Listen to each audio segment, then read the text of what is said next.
All right, everybody. Appreciate all you guys being here for this late night live editing stream. So, gonna break down how this is gonna go really quickly. So, the thing is that with JG9 right now, I don't have full access to the channel. So, YouTube is still in the process of restoring some things. So, there's some things I'm unable to do. And long story short, I can't make any money off JG9 right now outside of memberships and donations. So, super chats and whatnot.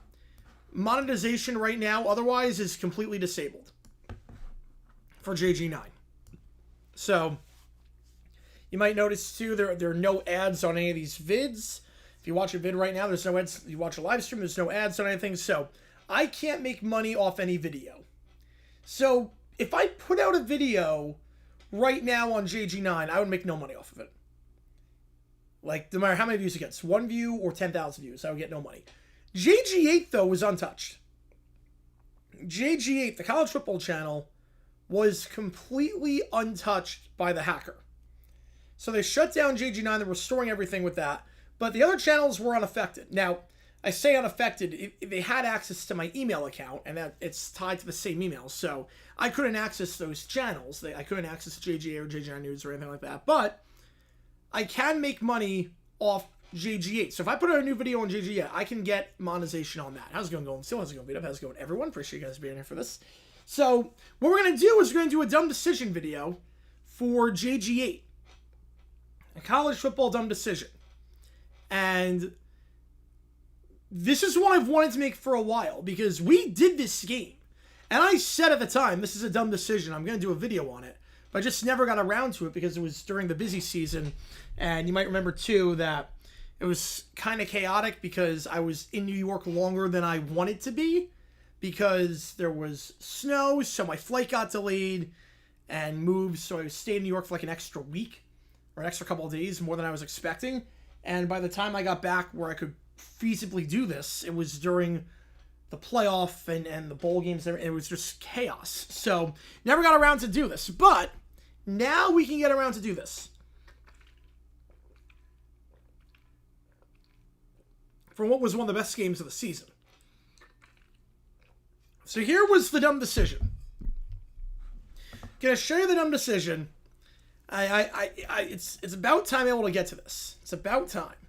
But here was the dumb decision. I'm gonna play it. I'm gonna play the video.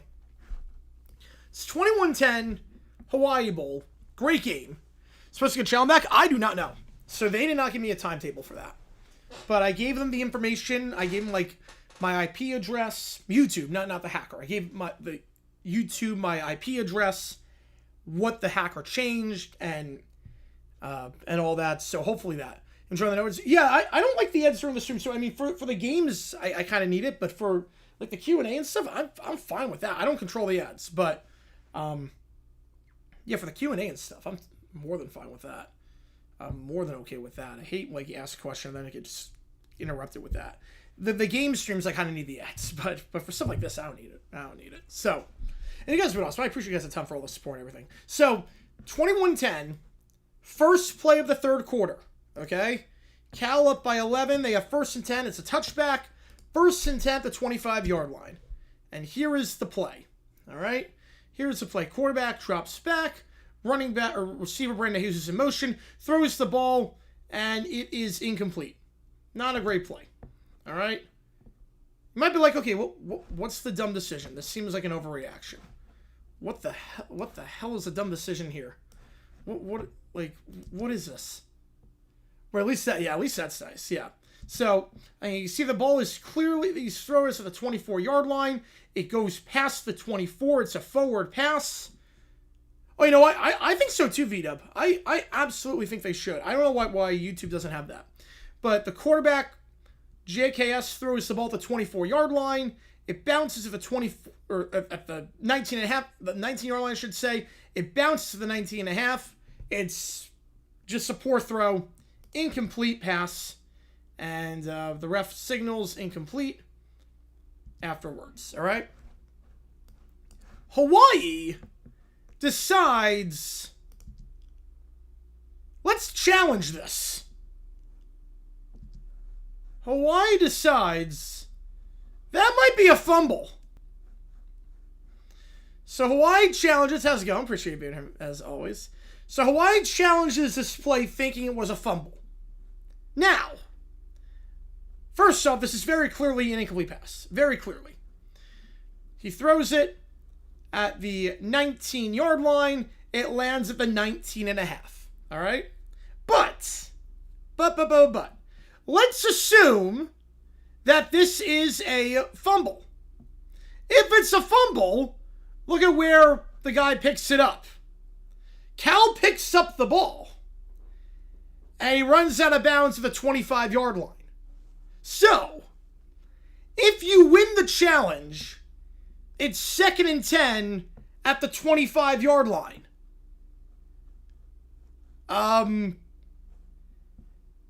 If it's ruled incomplete, it's 2nd and 10 at the 25-yard line. So, like, why the hell would you challenge this? Nothing changes. Nothing changes at all. If anything, it might benefit you that it's incomplete because the clock stops and you're down by 11. Not that you're thinking about the clock at this stage, but why would you challenge? And I was losing my mind during the stream of the Hawaii Bowl. Let's see if I can find the video of it. I want to see if I can find it when I was streaming this in my... I want to see if I can find it, but... I was streaming this on Christmas Eve. Alright, so let's see. Where is the number decision? Let's see. It's at halftime. Okay. Here we go. Done with the pay Current Texas fuel limit 75. That's not the max fuel limit. Nope. Nope. Texas, you gotta go fast. Alright. Let me just find the thing. I want to find the play on here. I want to see if I can get my reaction to it. I was on for 7.5 hours on Christmas Eve. Holy cow! Like it was like it's the one in You know, the time Sam was versus yes. That word from guys. Very good. I think I'm a soda guy. So all right, here we go. the sucker's about that. Dallas versus Jacksonville? Yes. Jacksonville, if you bought a seat, you got the seat. Look, Jacksonville, I'm not saying was good as a host, but what I am saying is that Wegmans I are. want to see if I can find this. Wegmans is so good. That's the Any best quarterback drafted or Williams to be a Super Bowl champ the next 15 years? I mean, 15 years is a long time. I mean, Bo Nix came close last year. Drake May almost got there this year. I'm going to say yes. I'm going to say yes. Jaden Daniels got conference champion his first year. Yeah, I'm going to say yes on that one. By far, Wegmans is the best one. Hughes is amazing. His tore his Achilles after visiting MetLife. Okay, wait. Did I get the... I'm trying to argue if it was a fumble or not, but, you know, difference of like 2 yards. Field. And the ball went out of bounds. It's the Super Bowl thing, too. The ball was... I'm not sure having a good enough reaction for and this the ball one. challenge, Wait. too. Maybe It here. would have been a 2-yard... What is this challenge? This is one of the dumbest challenges I've seen. Okay, wait. Why would you challenge this? Right, it's possible for... Yes, it would be. I mean, Montreal tried to. Jerry refund them? Oh, they like, sued. Well, they got refunds, and they got, like, complimentary tickets to... Because, number one, it's still Cal ball. The difference is a yard, because the ball went out of bounds. Number three, it was very clearly a forward pass. Seats already there. They built temporary seats. Yeah, probably not include the reaction. But yeah, I was calling it out in real time. So what I'm going to do with this is I'm going to get as many clips of the coach, Timmy Chang, as possible. You know, dumb decisions. Get as many clips of the coach as possible. And then break them up. I also... So that'll be the first thing I do. Then I'll write the script. I want to see how many clips I have of the coach. I want to get some establishing shots. And they usually do a pretty good job for the Hawaii Bowl of having some establishing shots. So we'll do that. I listen to music when I do it. And what I'm going to do for this, there is a playlist. And my God, this playlist, every top 100 hit from the 1980s, Every top 100 hit. It is 275 hours long. 3,900 songs about. You do the math, it's about a 12 days playlist. So you just hit shuffle, you'll never get repeat pretty much. So I'm just going to do this and see where it takes me. But that's what I'm going to be listening to because I like listening to music when I edit these videos. Some of these songs I've never heard of. Some of these songs are absolute classics. So then we get Don't Stop by Jeffrey Osborne. All right. So we're gonna edit this vid while we do this. So we're gonna get. I'm looking for establishing shots. I'm looking for shots of Chang.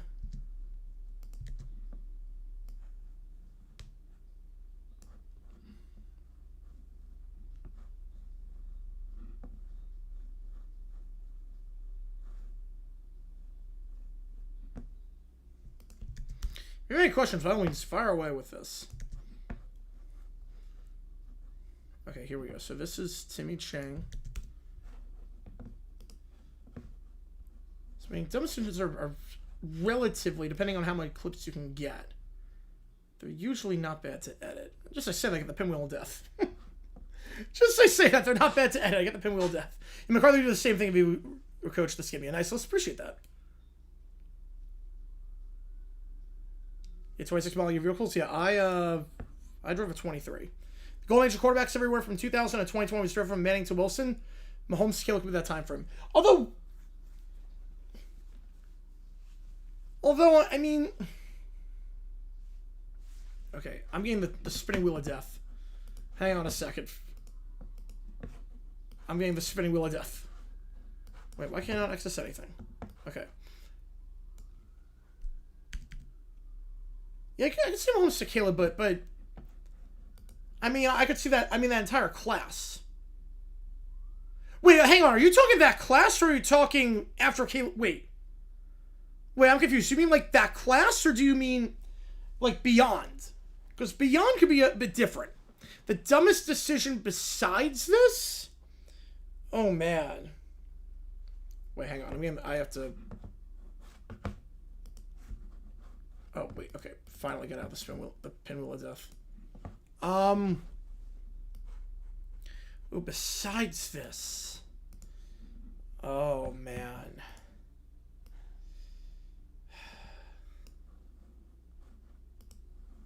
Billy Napier had some.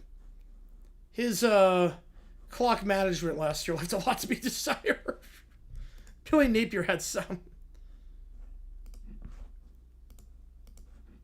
Almost came to the golden age. I mean, it wouldn't shock me, but are we counting like Drake May, Jay and Daniels in that? Like Bo Nix? Because they're... Or do you mean like from the first overall pick and beyond?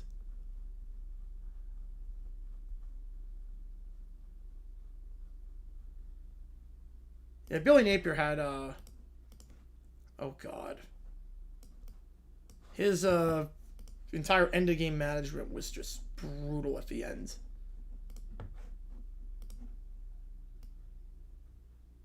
I have to see what 26 and onward do, yeah. Yeah, 27 is going to be the big one. If you want to say 25 is not going to be great, 26 is not going to be great, I'm fine saying that. But 27 could be very good. So I'm just trying to get shots of the coach. That's Timmy Chang, right? That's it. Yeah, that's him.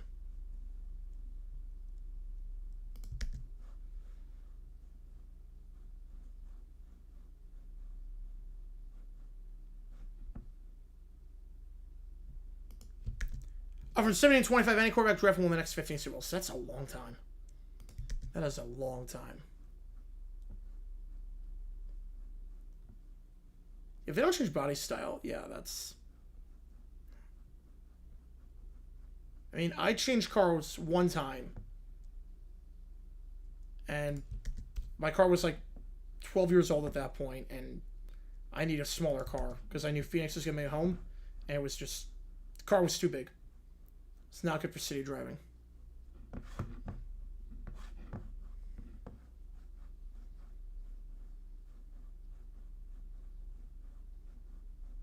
So now I'm just going through the game.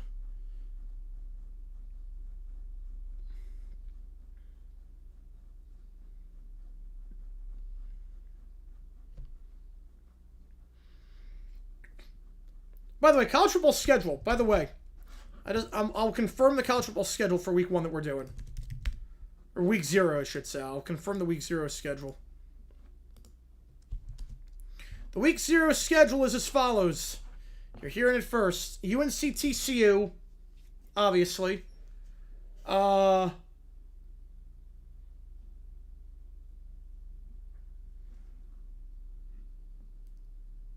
Memphis UNLV.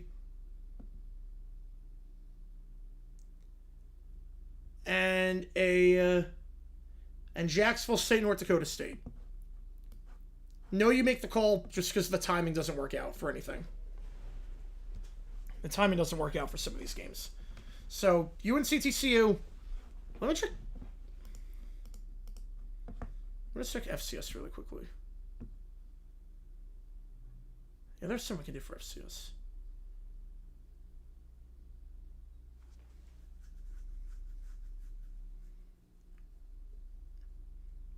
Yeah, we'll figure that out for week 0. I guess this will be week 1. We'll figure that out. What games are a lock? Well, Ohio State, Texas is a lock. UNC TCU is a lock. Memphis UNLV is a lock.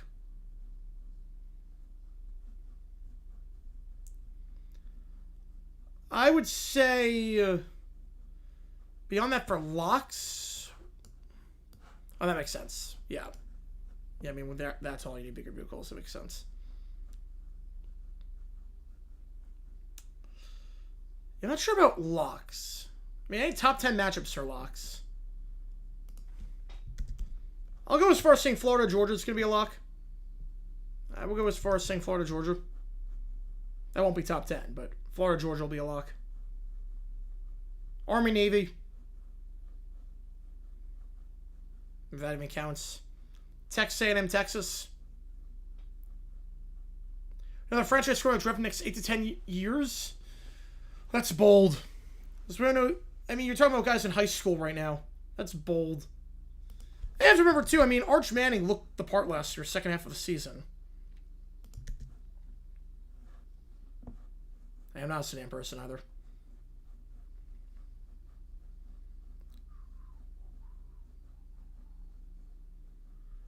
Just gonna clips of Chang here. Let's see really quickly if they have footage of the Hawaii Bowl.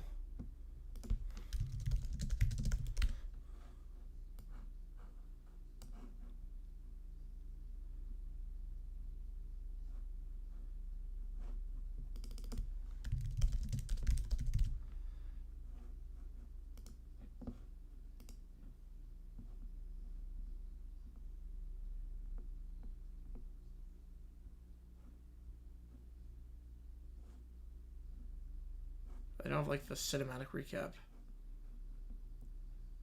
Man.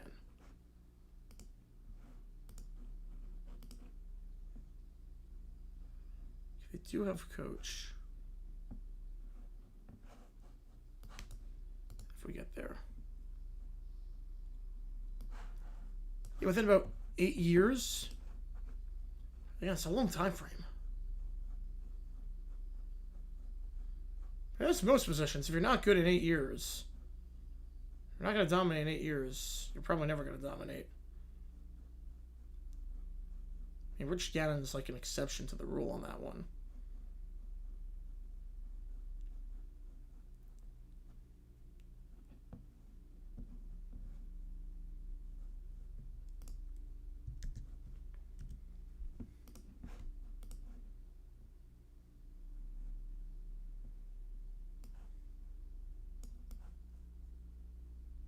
My man Rogers was 9 years.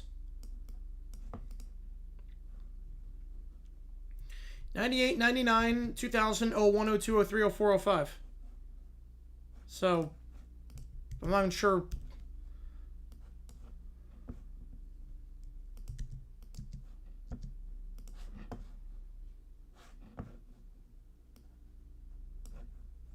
Montana Young, but then what about Aikman? That's not even... How's it going, Sertan? But Montana was drafted 79. Aikman was drafted 89. So how does... I'm not following the logic there, Drake. I'm not following the logic.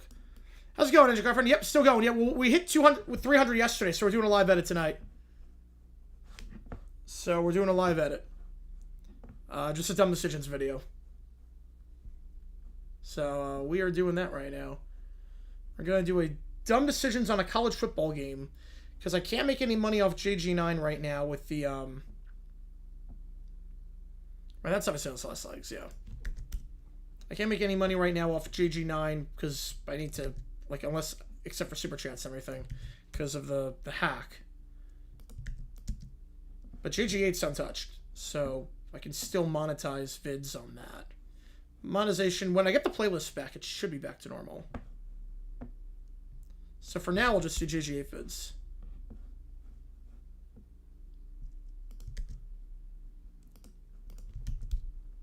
Which is fine with me. I want to get this one out for a while, too.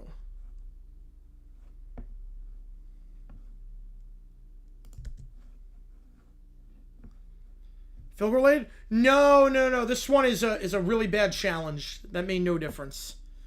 It was the start of the third quarter.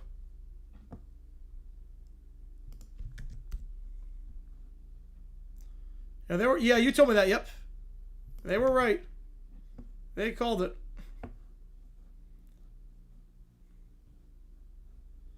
Right on the money with that one.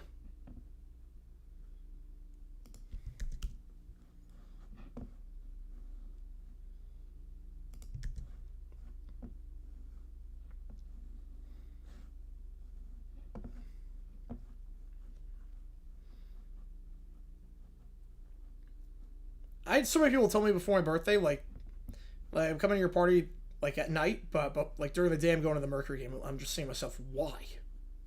Like, they suck. You know, she told me that. Yes. No, not you. Yeah, she told me that.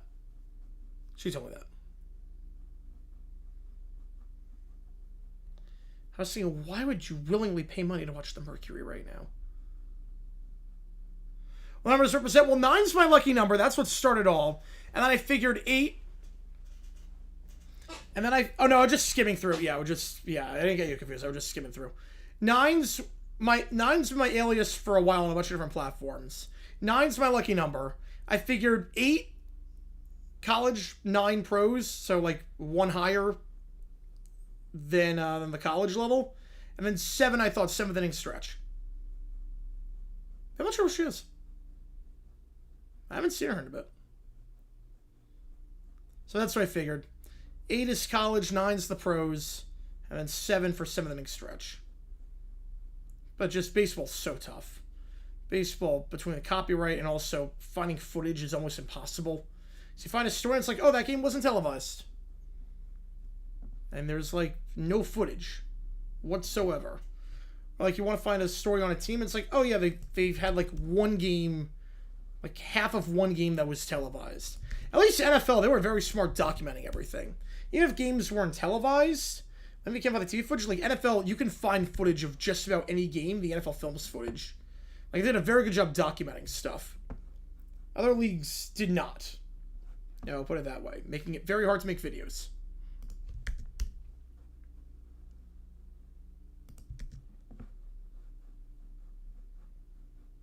Like, NFL can be like, okay, game from 1967? Perfect. I know exactly what to look for. If it's not there, I know another place to look for. MLB 1967, it's like, okay, I'm not sure I'm going to find even like 3 clips from that season. I don't know if they're related or not to the story I'm talking about. So, last one I bought for myself was 2023 Compass Trailhawk. Jeep Compass Trailhawk. Because I had a Grand Cherokee. It was good. It just had it for 10 years at that point, and it was just too big for city driving. It's way too big for the city. I'm like, can't park it. Just can't really get in tight spaces. Like, this one's so easy to park.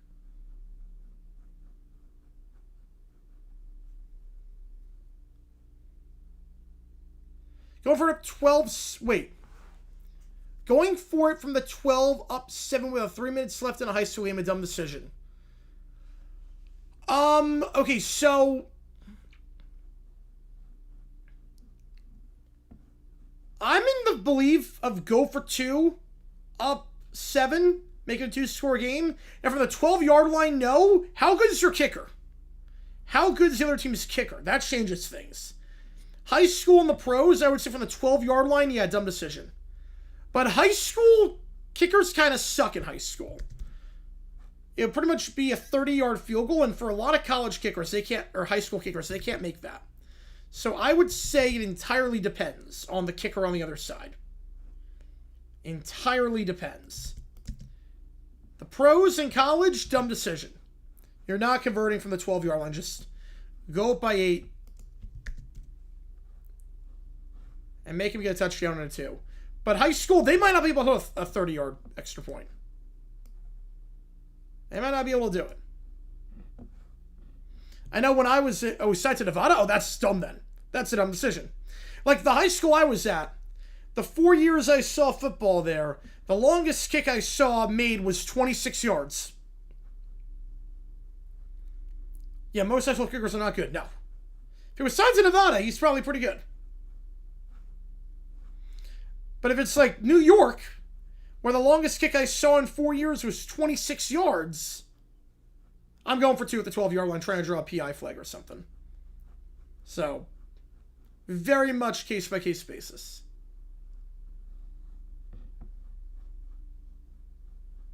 If it was signed to Nevada, yeah, that's probably good enough that he can hit a 30-yarder.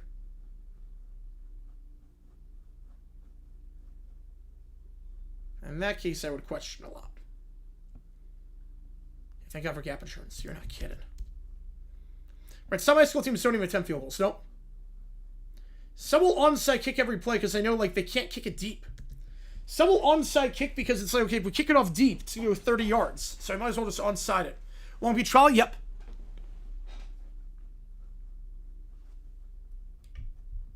Well, there's some teams where they'll just onside. I think it's like dumb, but it's like it's not really dumb because you're sacrificing maybe 20 yards. Because they have no leg.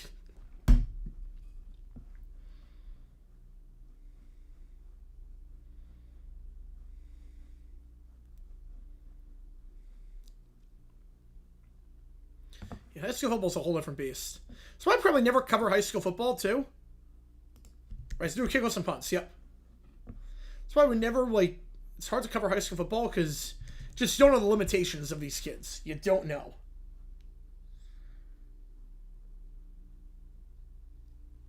Like, you know nothing about these kids. Yeah, pretty much, Mello. Yep, pretty much. Pretty much. It's Blair Walsh. Laces out. Laces out.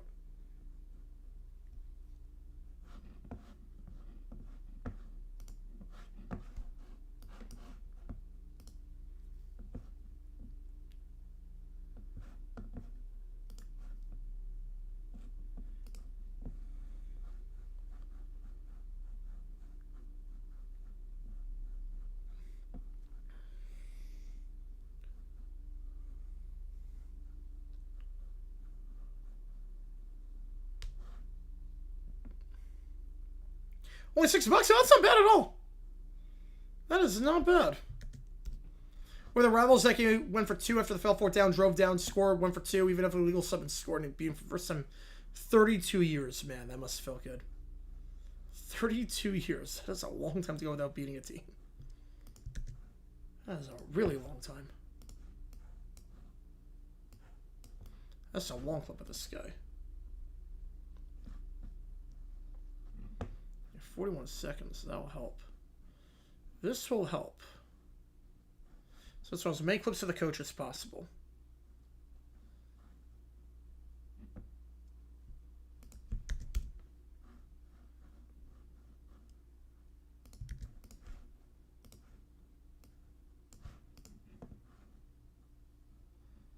Long Beach Wilson. There you go.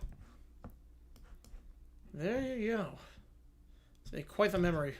I'll always remember that. You beat him for some 32 years. Remember some high school games, too. I remember a good amount of high school games that I saw and worked.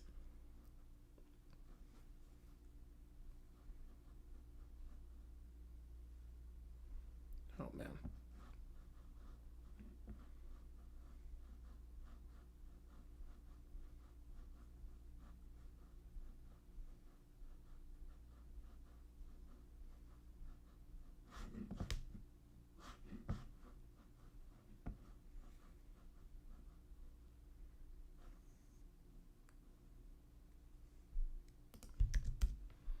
So I'll write the script when I get this part done.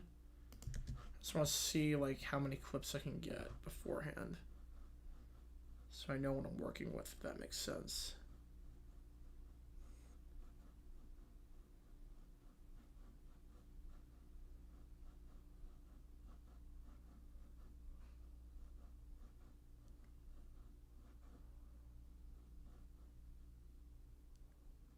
How's it going, Recipe Computer? Hopefully you're enjoying Japan. Just doing a live edit stream right now.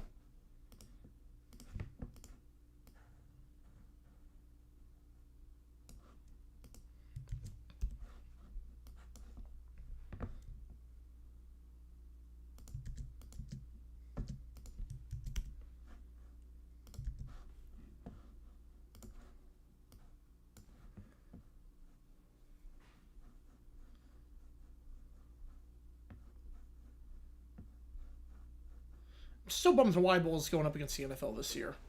Because it was such a fun game. I love calling the Hawaii Bowl. But Christmas Eve, NFL comes first. Hey, this is the dumb decision. So...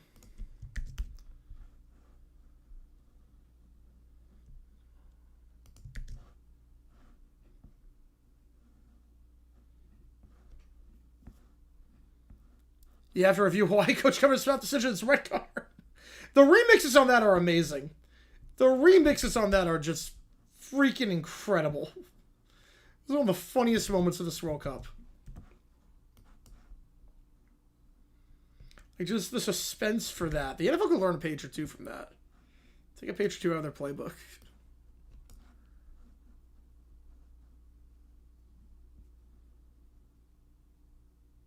I'm callous, full sexual man, get on the Hawaii Bowl. No, not that.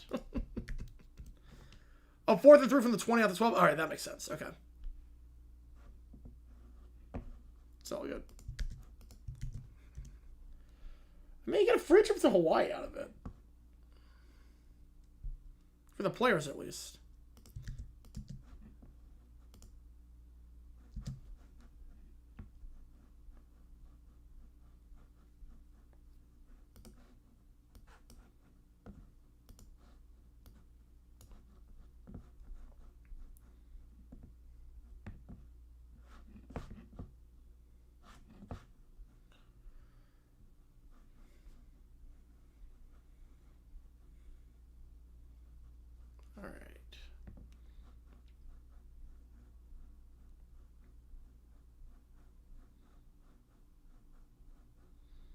Try to get as many clips as I can. Between establishing shots and...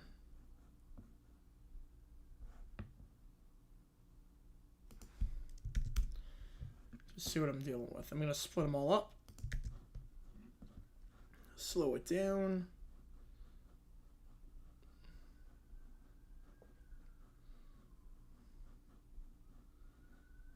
Probably even put it in reverse some of these, the first shots at least.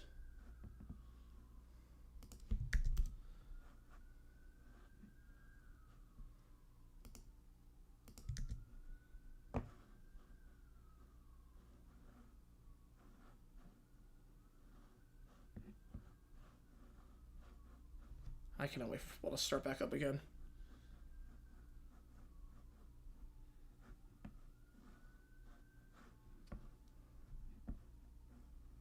There's a lot of clips of Chang here. There's a lot of clips of Timmy Chang, which is good.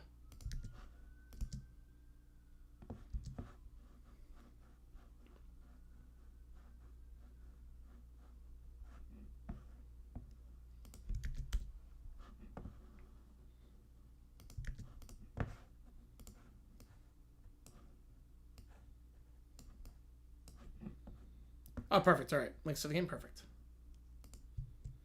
Which relevant matchup do I see happening next? Well, I like Steelers for sure. I mean, that assumes Big Ben's first ballot. I don't know. It's going to be close. It's going to be close. I don't know Big Ben's first ballot. Patriots, Gronk's going to be first ballot. The problem is that you want to do the Patriots in 28 with Tom Brady. So you don't want to do the Pats back-to-back years. The players will probably revolt about that one too with 2 back-to-back early starts. I think Vikings for sure, actually. I think Vikings, Adrian Peterson, will be first ballot. If Big Ben gets in, it'll be Pittsburgh. If not, man, that is tough. I think Vikings are a lock.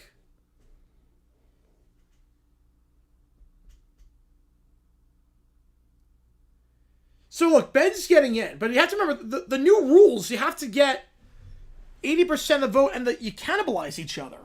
Unless they change the rules. Now, if they go back to the old rules, how they choose who plays it, it's usually based on who goes into the Hall of Fame, because their fans are going to be there. Now, under the old rules, where it was top 5 get in, 80%, and the five players that make it, you just vote yes, no. I would say 100%. But under the new rules, where they narrow it down to 7, and 5 can make it, but you have to get 80%. You can only vote for 5. They're going to cannibalize each other. You can only vote for 8. So, yeah, it could be a Seer Team inductee. So I'm a bit worried about that. Unless you go Bengals. It could be Bengals, actually. I think Willie Anderson's due. Willie Anderson will probably get it at some point. I'm going to go Bengals. Vikings-Bengals is my pick. Like, under the new rules, there are very few first ballot locks. Because the players will just cannibalize each other.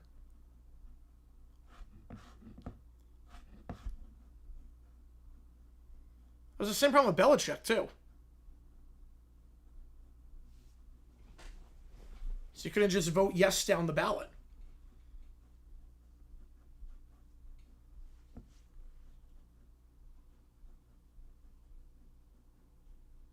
There's very few locks. Right? Yeah, Ken Anderson. Well, he should have been a long time ago. Like, Ben will be a Hall of Famer. No one's denying that. Ben will absolutely be a Hall of Famer. The question is first ballot. I'm not sure. I don't know if Ben's going in first ballot. The only guys I am 100% confident are going first ballot in the next 2 years are J.J. Watt and Tom Brady.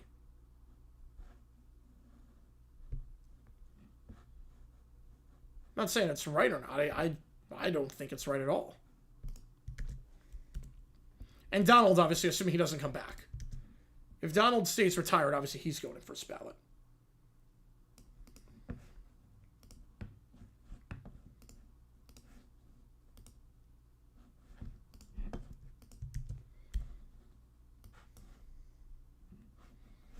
Are the new rules? It's going to be tough.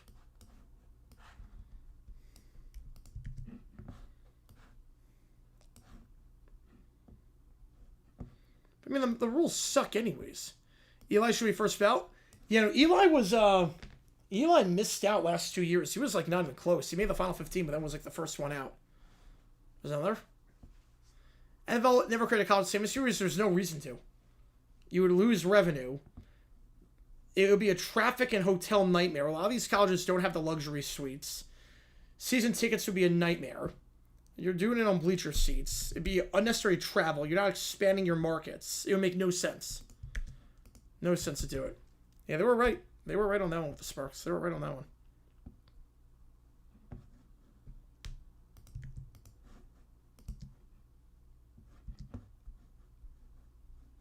There'll be no reason to do a college stadium series. The closest we had was when they did preseason games in the 70s and the 80s at different venues around the country. Like, there was a preseason game in Knoxville with the Steelers. Like, that's the closest you're ever going to get. There's no reason to do it. Atmosphere would be great. I don't know about that. So it's really when a lot of college kids aren't even back yet. Unless you're talking about like regular season. But would it be great? I don't know. I mean, we've had games on college campuses before. Look, if you think it's going to be great, look, Cardinals played at Sun Devil Stadium for 2 decades. The atmosphere was not great outside of a select few games. Your entry hurt feelings, the decision's 10 years hard labor camp. Standard will forever be the standard.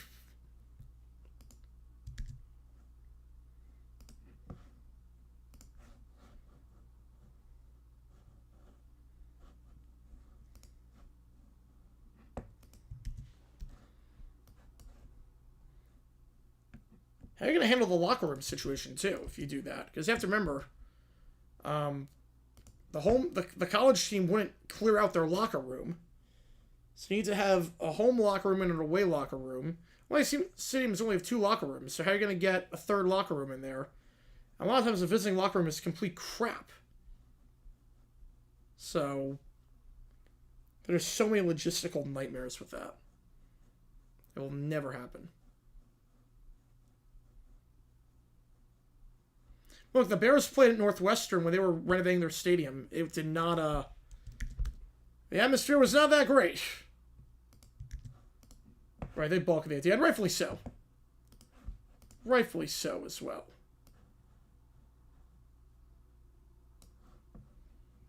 There's too many hurdles. Right, both locker rooms yeah, but again, that's both locker rooms. You need a 3rd locker room, because in Michigan, the Wolverines are not clearing out their locker. Also, that the traffic would be a nightmare.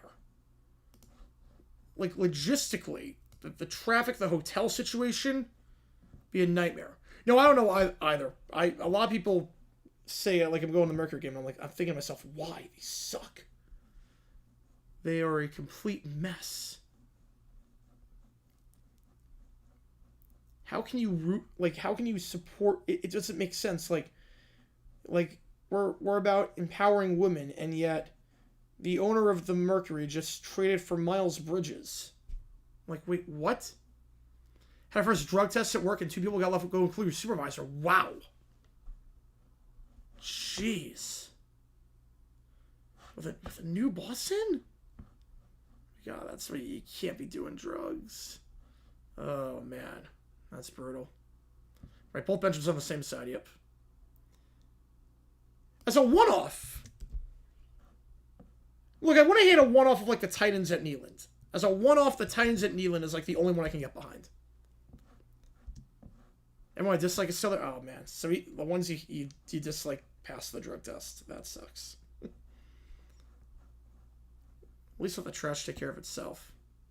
Yeah, it must have been very tiring to do. Yeah, well, a lot of Jaguars fans, they're going to go to Orlando. They'll travel a while for that. That's going to be exhausting. I mean, I will say, as a one-off, the Titans at Neyland would be sick. I will give you that. Oh, easily. Easily one of the worst finalists. Easily. Easily. We knew it at the time, too. I mean, we all knew it at the time.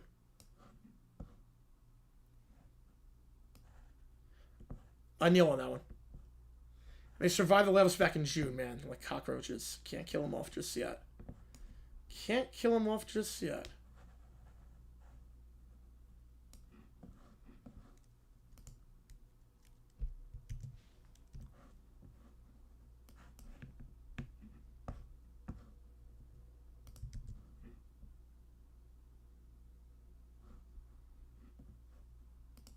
Yep. All right.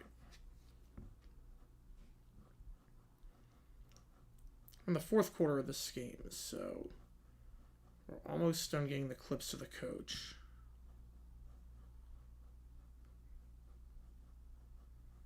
And I can write the script and do all that. The Fargo Dome? Well, that would never happen. NFL stadiums need to have 50,000 minimum to host a game. 50,000 minimum capacity. Fargo Dome only holds like 20K. Not even.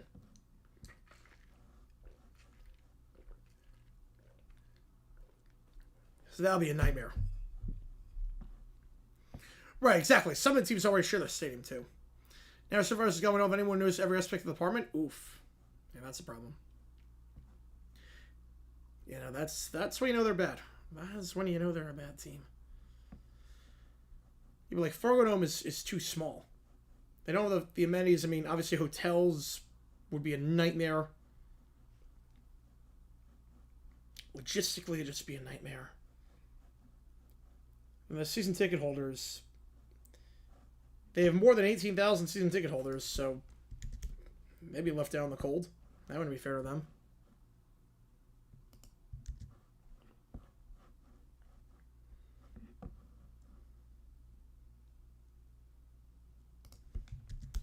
We're almost getting the clips in. There are a lot of clips of Chang, which is good. Still help me out. Definitely help me out a little bit.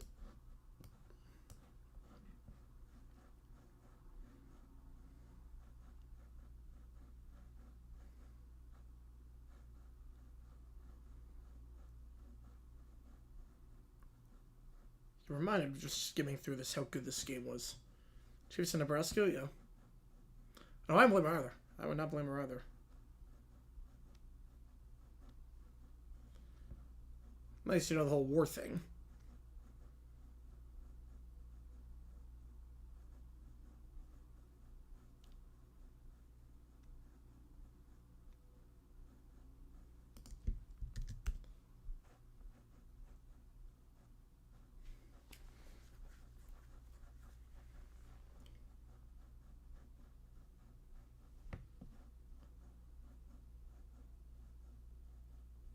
Big has to be pretty cool.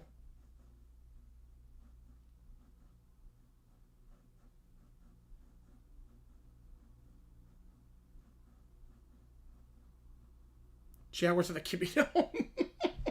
In Idaho, yeah, we're just gonna play in Idaho. Jaguars moved to Idaho for a little bit. Right, no, it's only like emergencies, yep. Like Vikings after the collapse, Niners after the earthquake, the Chargers after the wildfires, played at Sun Devil Stadium for a bit, for a game. No, I don't play Sun Devil either.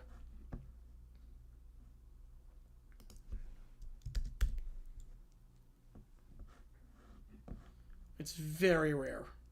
Like extenuating circumstances.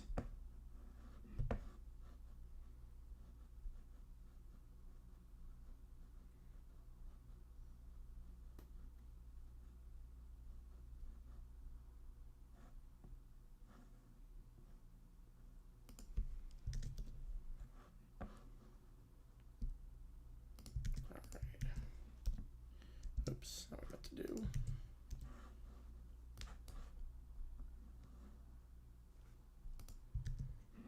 Trying to get my Idaho might work? I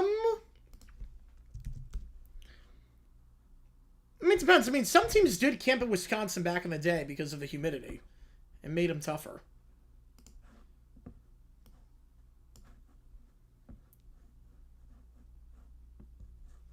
And some teams do travel for camp. Yeah, this is last year's Hawaii Bowl. Yep, this is last year's. Which was a great game. The Vikings, yes. They, Wait, the Vikings? Yes, that was after the Metrodome collapsed. Yep. They moved the game to Detroit for... Yes, they moved to Ford Field. Yep. And then they played the Monday night game against the Bears at TCF Bank. Probably go back to Hawaii with the new stadium. I'm not even sure the Pro Bowl is going to exist by that point. But stadium's too small. No, I don't think Pro Bowl's going to go back to Hawaii. Too costly. Too costly. You know, they're not a good spot. The Mercury are not a good spot. One guy in our apartment's convinced they're going to start testing to see people got drunk on Saturday. Provide alcohol could be your slide for 2 days. Ooh. Well, that would be unfair. As long as they're not working on Sunday.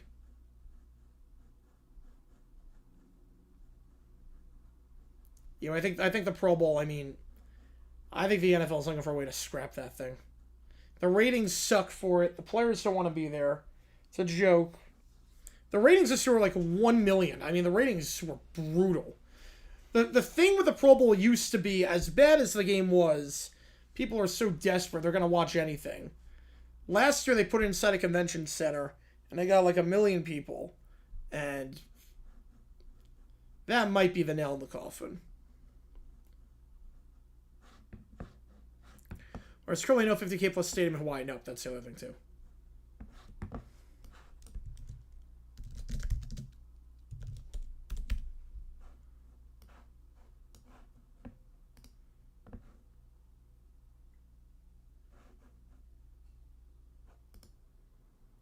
Play North Korea. Yeah.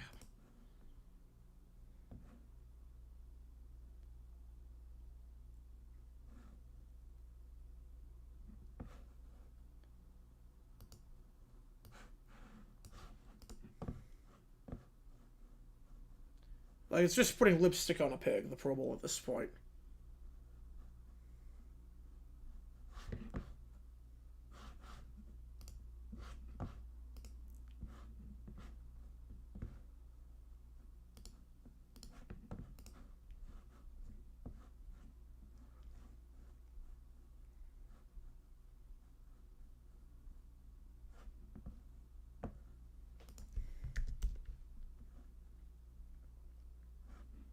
Right, it's going to be a lot smaller, which is fine with me.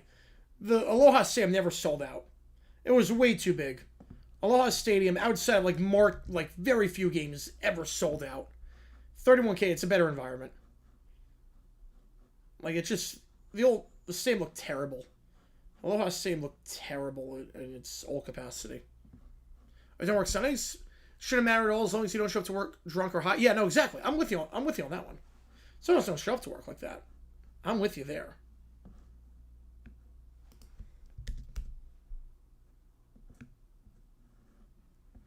But I might not get help, but why not for the atmosphere if nobody's showing?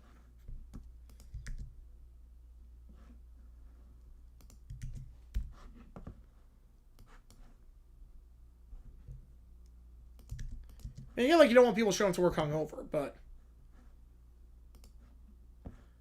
the Natty pushed back to the week of the Pro Bowl. I mean, the season would go on forever at that point.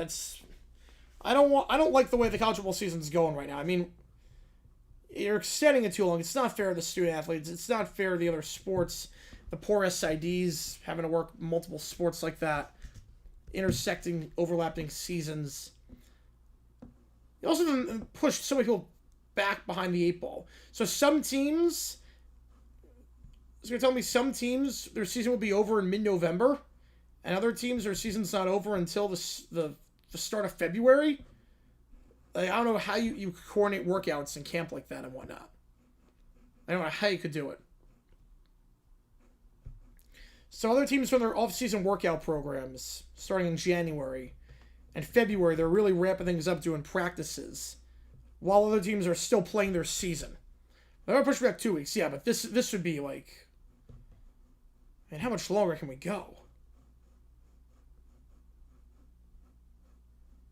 Before it just gets out of hand, if it hasn't already. The problem is that you'd be so far behind the 8 ball. You move the Natty back, because the Super Bowl's going to keep getting moved back too. The Super Bowl's going to get moved back when they go 18 games, and we'll go 20 weeks. So you're going to move the Natty back to the middle of February. 3 weeks before March Madness starts, pretty much. Going to move the Natty back. And I don't even know how it would make that work. You have some teams halfway through their winter workouts while your season could still be going on. That would just be nuts. Right? They did that trying to give teams a bye. Yes, they did. They're going to expand the play by another week. They need to get rid of one of those cupcake games. I mean, we're sort of seeing that. I mean, now that conferences are saying we're going to play 9 games against each other, they're sort of saying that. So, you might get your wish on that one.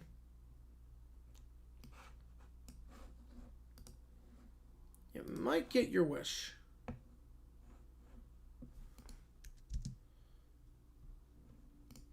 So I'm going to reverse these clips so it's not as, like, easy to detect, if that makes sense. So we're going to reverse these clips. I know how many establishing shots I have.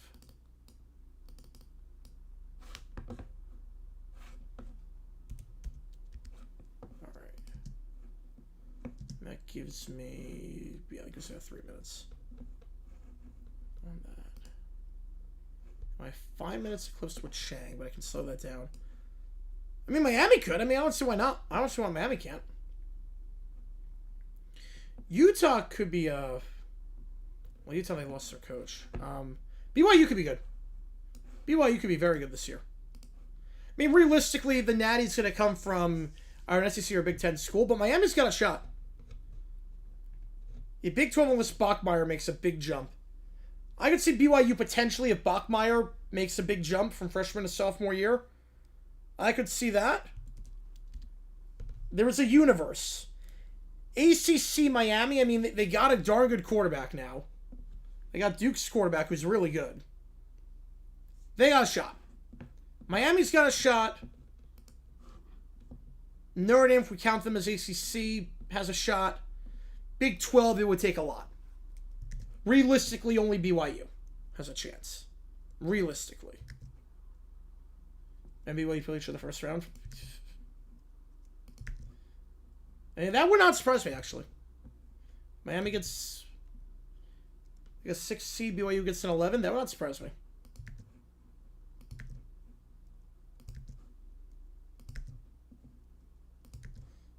Alright. So I'm just splitting up these clips so they don't go longer than like 8 seconds each.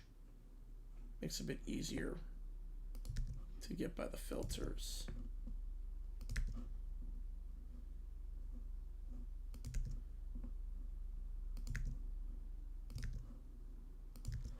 And then I just move them all around.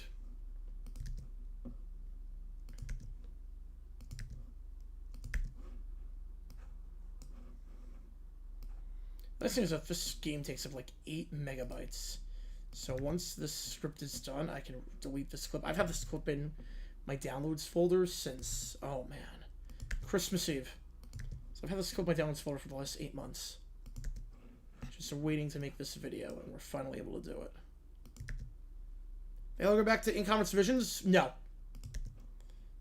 I don't think they will. Unless they expand to, like...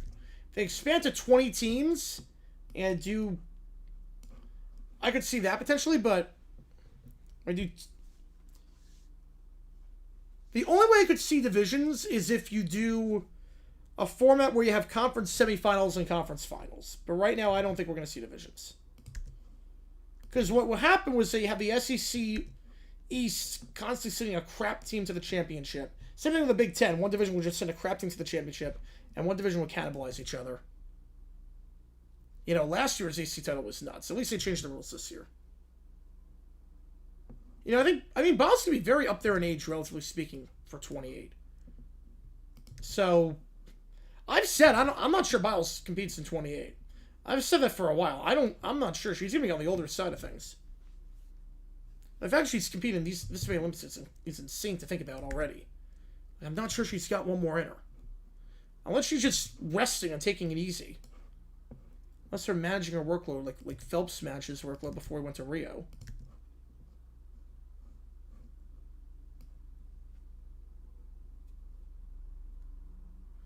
No, that's true. The West is not bad for the West Coast teams. But if you have divisions, though, the Big Ten teams in the West would revolt.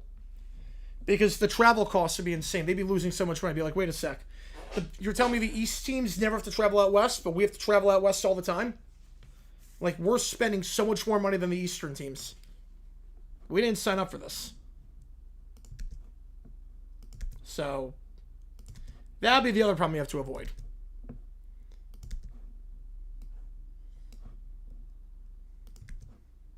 Be like, wait a sec, this team is 50 miles east of me, and their costs for the season are half ours because we're traveling this much? Because of this stupid alignment? Yeah, that would not fly.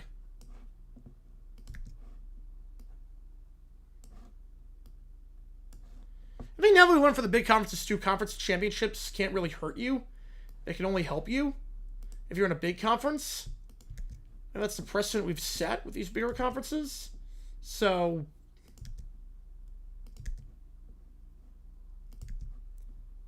you might as well try to get the 2 best teams in the championship game. Hawaii video? Yep, Hawaii video. Yep. Because I can't... So the thing is that this is JG8. I can't make any money on JG9 right now. Can't do any videos. Yeah, Timmy changed the decisions. Yep. Right, kind of see when it's Maryland. It's nuts. It's nuts. But JG8, I can make content on that and get money on the vids. I can't make anything on JG9 right now. It's like super chats and donations because of the hack. I can't get the monetization back just yet. They're still working to restore everything with monetization and playlists and customization, so I figure let's do a JG8 vid that I've wanted to do for a little bit at this point.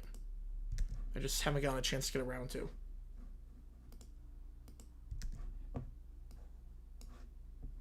Because my hands are kind of tied with JG9 right now. Where I really can't post or stream or do anything. Like, I have control at least. I have access to the channel again, but I can't really do anything. But JG8 I can.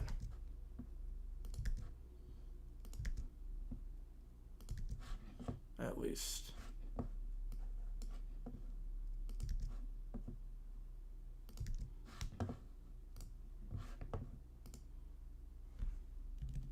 $10.32, no, I got a good bet. All good.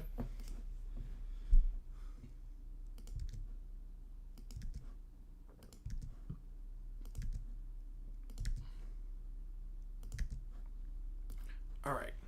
So I just have to reorganize all these clips of Timmy Chang. Which I'm not sure I'll be able to show. I don't want to say I can't show on stream, but it'll be easier if I just extend this out so I know where to bunch everything up. Well, I have to force quit this first because it's running a bit slowly. Which I'm not surprised by, because this whole file is like 8 megabytes. It's insane. So let me do that first. All you don't still appreciate you, man.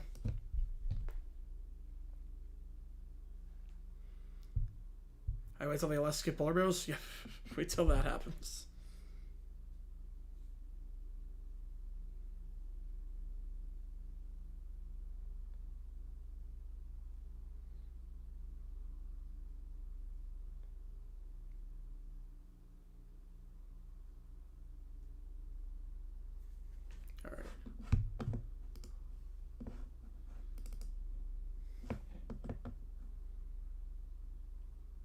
Or she's on the World Championship team, that would probably be the death knell. Probably be the nail in the coffin for her. So yeah, we're just going to reorganize these clips.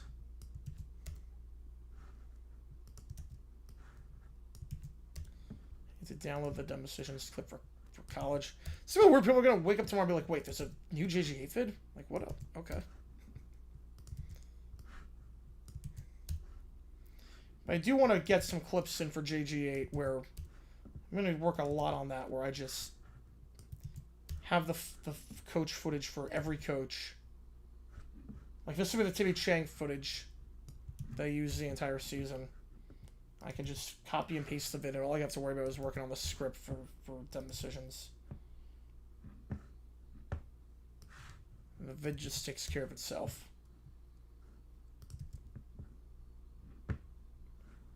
Which would be nice.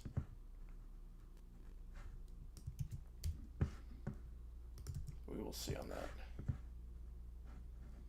Alright, there's that. What city would like to get a team that no one's talking about? I would say... I want to see what Boise could do with the team. I would say Boise. I feel like they could be very much like a Green Bay market. I would say Boise. Oh yeah, no, I agree with you on that one, with Biles. She's not on that team.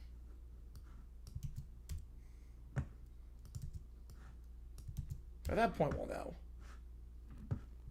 At that point, we're gonna 100% know where she's at.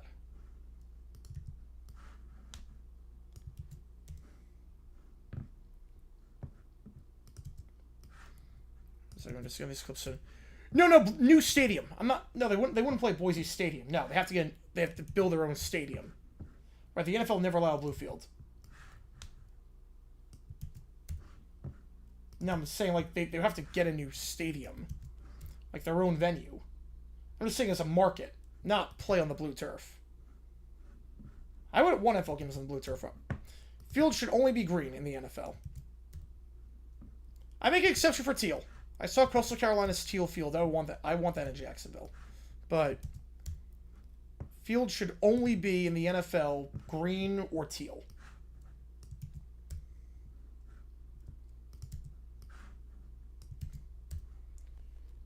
And there needs to be a mandate that fields cannot be multiple colors. Like the Central Arkansas field's a joke. There needs to be a mandate on that. You can't change the color of the field every 5 yards. I think that looks ridiculous. Makes it so hard to scout. I remember the Jaguars drafted a player out of Central Arkansas. I think it was Larry Hart. I tried to scout him. I'm like, wait, what? This is the field you play on? Like, this is a joke. I'm not sure it was Larry Hart, because he was 2010. I think this was later. Whichever someone out of Central Arkansas, he did nothing. The Bananas play there. Playing on a football field is going to look wrong because of the dimensions. It's going to always look wrong because of how crazy the dimensions are. But they sold out. It wasn't even the Bananas. It was the party animals against the firefighters. It wasn't even the Bananas.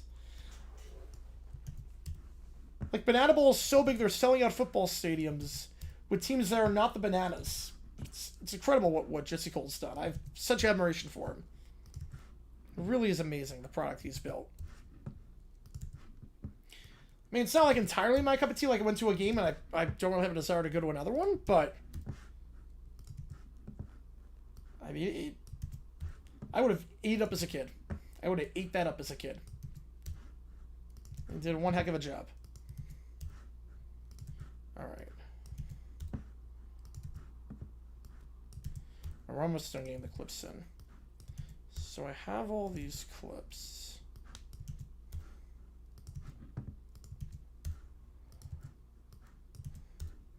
Alright, I don't think I'm going to need that many, but it'll help. It will help. Okay. And now I'm just going to download the dumb decisions vid I always use, because I have no clue what happened to it. So I'm just going to download it. I'll write the script for this. Yeah, alcohol was involved. Yeah, some of the rules. I'm like, what the hell? No, it's not a good sign. No, it's not. Like, each inning is a point. I get that. I actually completely get that. I'm like, because otherwise the games just could become blowouts, and they take no time. Like, the games take no time at all. Like, you go to the game and it's over after 5 minutes, potentially. One bad inning. Because we've all been to those games. If you've been to enough baseball games, you've been to those games where the first inning, a team scores 6 runs, and you're like, well, this one's over. Already. 5 minutes in, this game is over. Some of the rules, I get it. It's not the worst idea.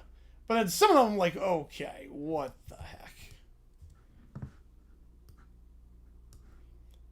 It'd be a 10 balks inning. Yeah, they don't really call balks. I'm not sure balking's a thing. I also don't like that bunting is illegal. You bunt, you're out, because bunting is boring. I think bunting is great. There's something to the art of the bunt. Like, a well-placed bunt is incredible. I think that's where Jesse is wrong. I think Jesse is dead wrong on that. Bunting, I think, should be allowed. Bunting is cool. There's nothing like a well-placed bunt. You get a push bunt down, you get a suicide squeeze down, and it's a thing of beauty. It is a freaking thing of beauty. So I think he's wrong on that one. All right, let me get the script in.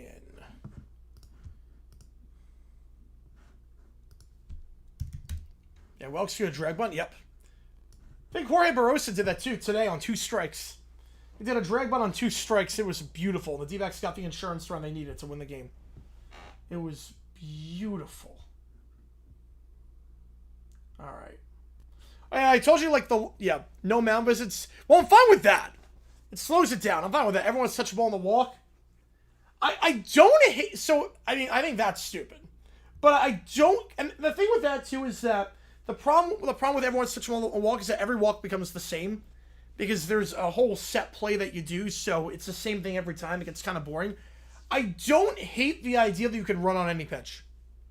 I actually don't hate that.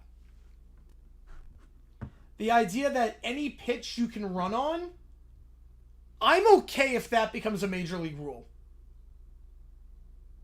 I am actually more than okay if that becomes a major league rule.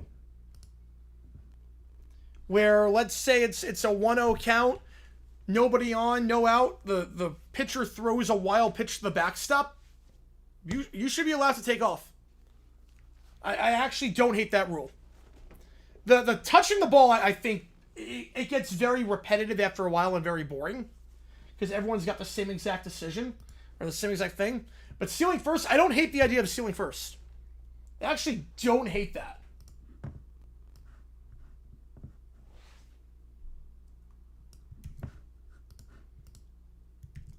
Because, like, why should have... The thing is that, like, if it's ball 4, they can steal second. If it gets the ball 4, if it goes to the backstop, they can go there. Yeah, well, the golden batter rule would have been dumb, yeah. I'm fine with it for the minor leagues. I'm fine with golden batter for banana ball, but not for actual baseball. It would mess up the scoreboard, too. It would mess up, like... You have to remember, a lot of people go to baseball games to keep score. You screw that up completely with the golden batter. It's like, how do you keep score for that? But like, if the pitcher throws a ball to backstop on ball 4, you can go from first to second. You can go from home and sprint to first and sprint to second. Why shouldn't you be allowed to do that on the first 3 balls? I don't hate that. Why should a ball that's 1 centimeter off the strike zone and a ball that's over everyone's head to the backstop be any different? Because right now there's honestly no purpose to a catcher to some extent. Like, especially with ABS, there's no purpose to a catcher right now. If the bases are empty, why have a catcher out there? I mean, besides the fact that the rules mandate that. Yeah, now betting Ohtani, still betting Ohtani. Yes, if the Dodgers need any more advantages. But, like, I don't hate the idea of stealing first. Yeah, there's some rules in banana ball that would never work, and they're just gimmicks, and I'm fine with that. And there's some rules that I'm like, it's not terrible. Like, extra innings is one that I do not want to see in the major leagues, but it is a fun way to end a game. The extra inning way, the showdown, is a fun way to end a game. Do I want to see that in the majors? Absolutely not. But I'd be lying if I said, yeah, slow loose and designated fielder. Yep. I mean, the D-backs pretty much have that with Jorge Barroso. They pretty much, every game, they start Waldy in center field, and after 7 innings, they take him out and put in Jorge Barroso. And all he does is field.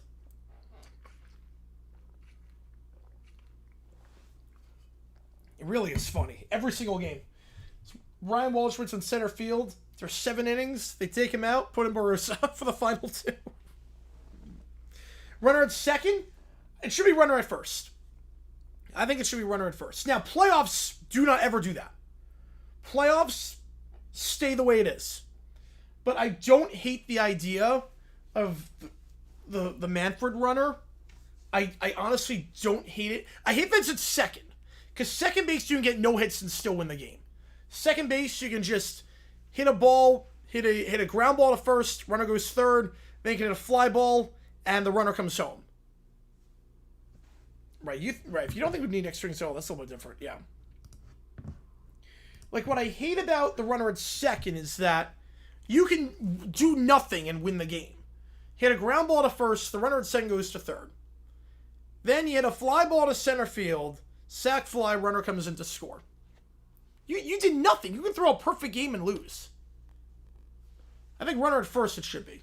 But I don't hate the idea that in the regular season, with how many games you're playing, teams are depleting their pens 3-4 games down the road to win 1 game.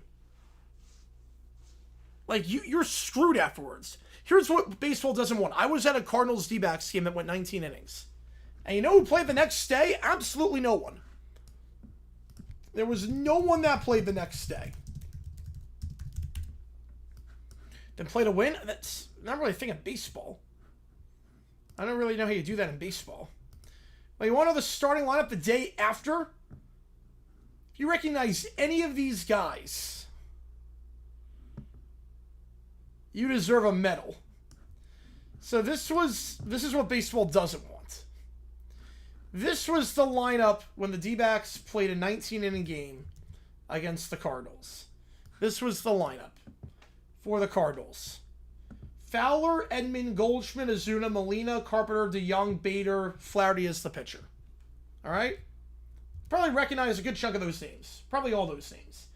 D-backs, Almonte, Leyba, Escobar, Lamb, Rojas, Villa. Yeah, this team sucked. Ahmed, Dyson, and League. Here was the lineup the next day after playing 19 innings. Here was the lineup the very next day. This is what they don't want. Rangel Ravelo being your number 3 hitter. The ghost of Matt Wieters as your number 4 hitter.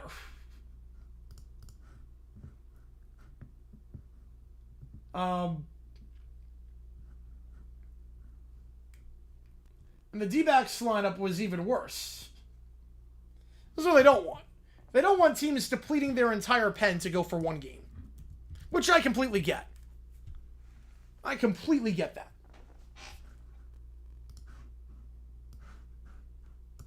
So, I don't hate the idea of the man for runner, but should be at first base. My first inning normal and second inning they put the runner on. Yeah, if I were that, 10th inning should be normal, 11th inning put him on first. And then just play until that.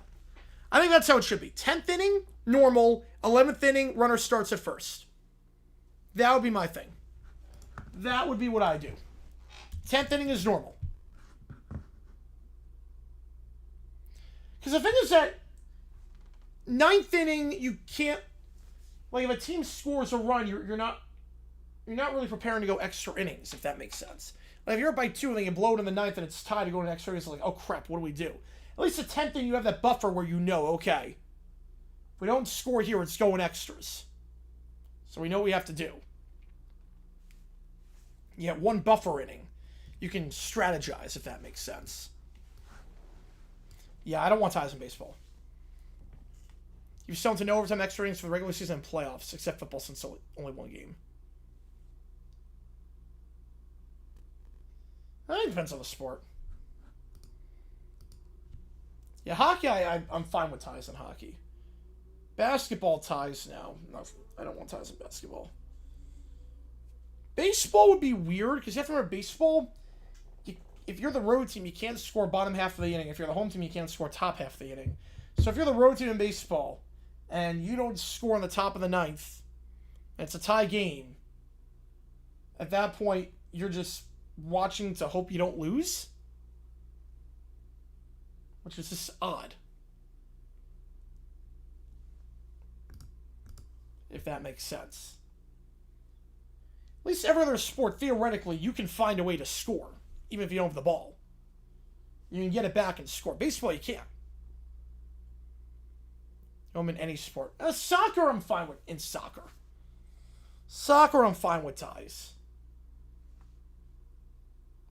Soccer, like... No, yeah, only sometimes the 30th century, yep. Soccer, I'm fine with ties. Like, I don't want Premier League games taking 5 hours to play. I don't want PKs either. Right, you're doing 3 for a win, 1 for tie, you're fighting to have at 1 point? Yeah. Right now, all due to weather, yep. You hate ties in soccer? Man. I don't, actually.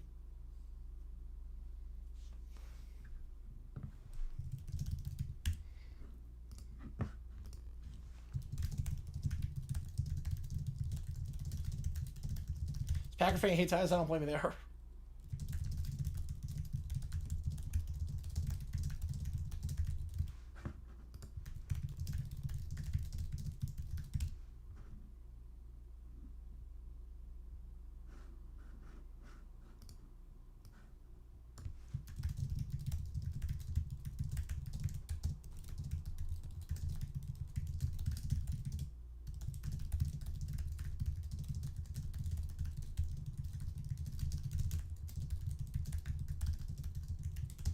The other show I think is a crap way to decide a game. I always felt that way. It's a lot of guessing for a play. Like, PKs happen, like, not often. Like deciding an NFL game with a coffin corner punt contest.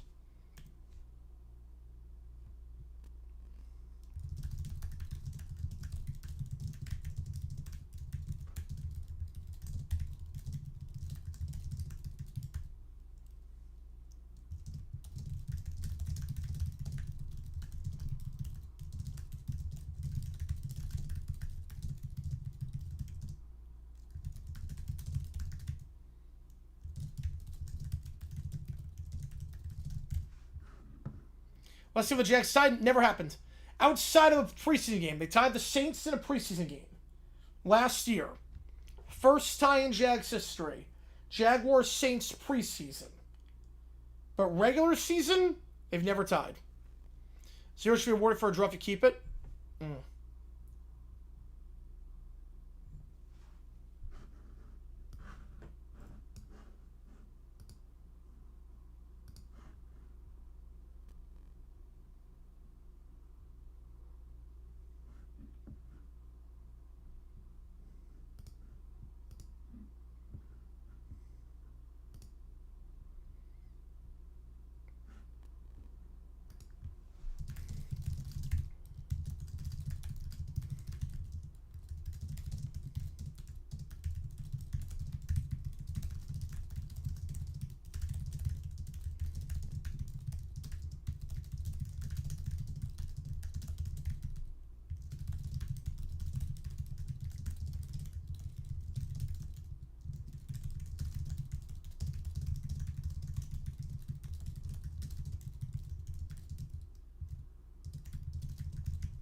I've seen plenty of matches like that too. Oh my god, I've seen so many matches like that. Cough, cough, Australia, Paraguay.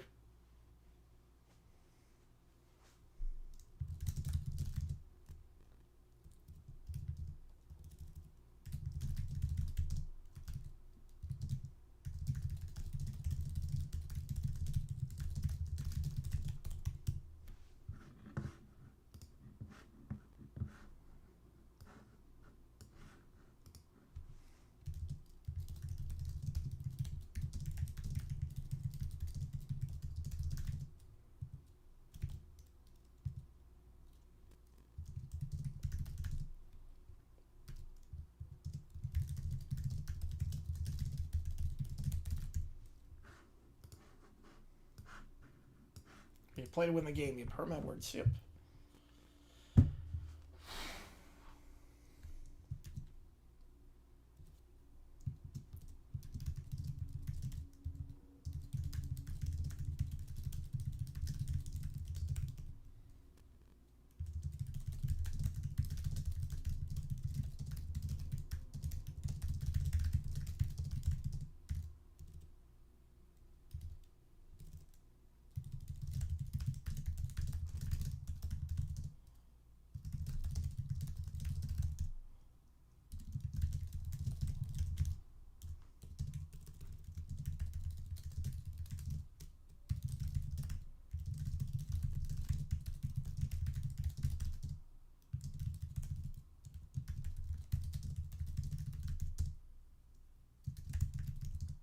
A National League match like that? Oh, jeez.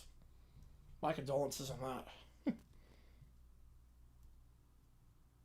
So the thing with Staley, the Raiders were trying to win that game. The Raiders were trying to win. Staley calling the timeout. The Raiders were trying to push the ball down the field. Because the Raiders didn't want to play the Chiefs round one. Because the Chiefs blew them out by like 90 points over the two games combined. The Raiders did not want to play Kansas City. They were trying to win that game. I will defend Staley on that one. I think he was trying to get his defense set up. The Raiders were not playing for the tie. I am 100% convinced they were not playing for the tie.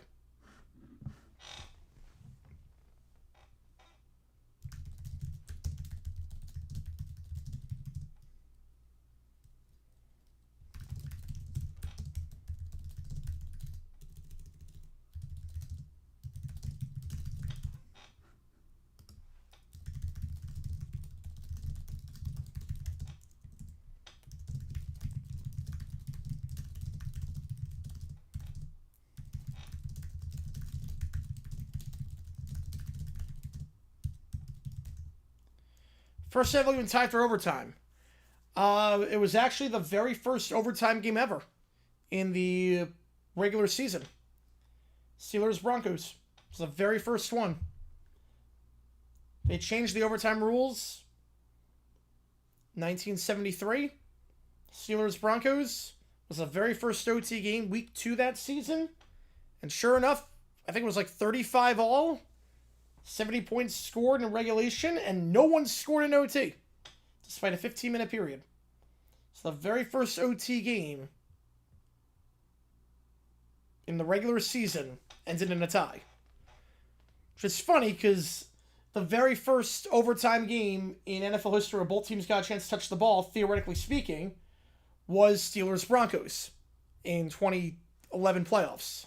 So January 2012. And sure enough,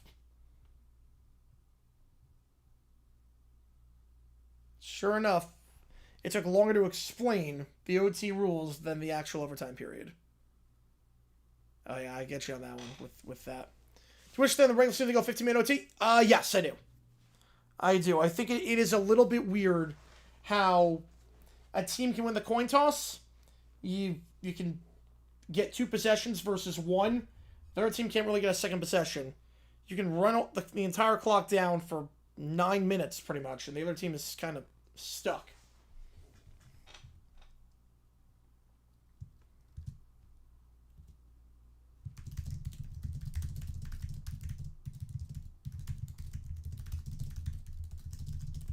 Yeah, I mean, yeah, Mr. Crapshoot. Yeah, the fourth, he was great that game.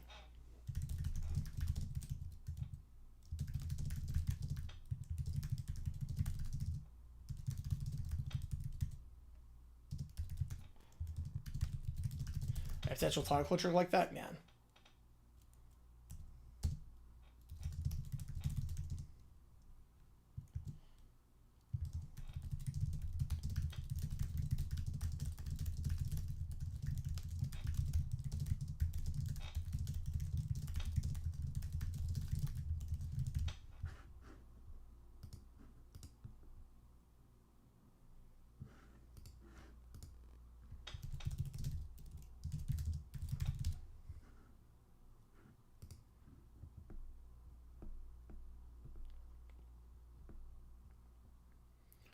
No, exactly. Yeah. No, I'm not crazy about the current OT rules to some extent.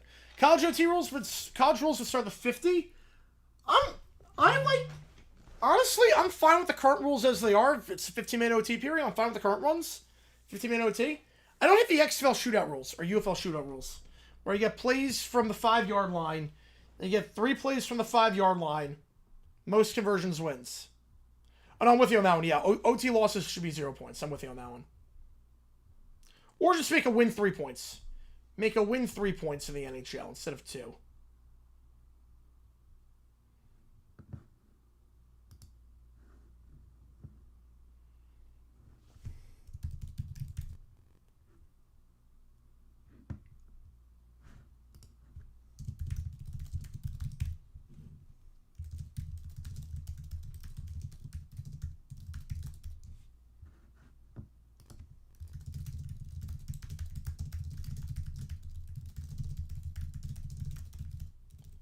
Negative points for loss in football? How about that? That would get a bit confusing.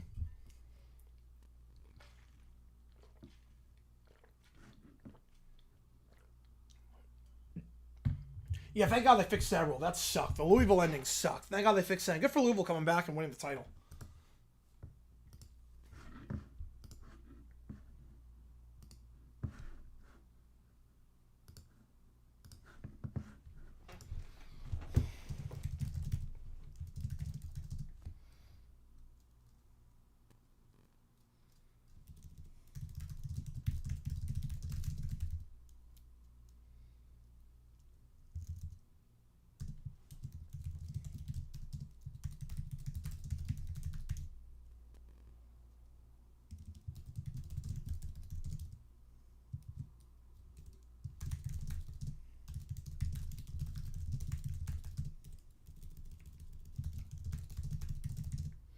Yeah, 40-40. Yeah, a 10-10 OT game. Oh, God. Yeah, the Big Ten. I mean, that Penn State game was just brutal.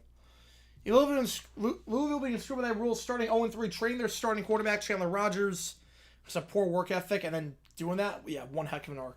I got Chris Redman a lot of credit. He did one heck of a job with the Kings. They had to pretty much run the table, and they did.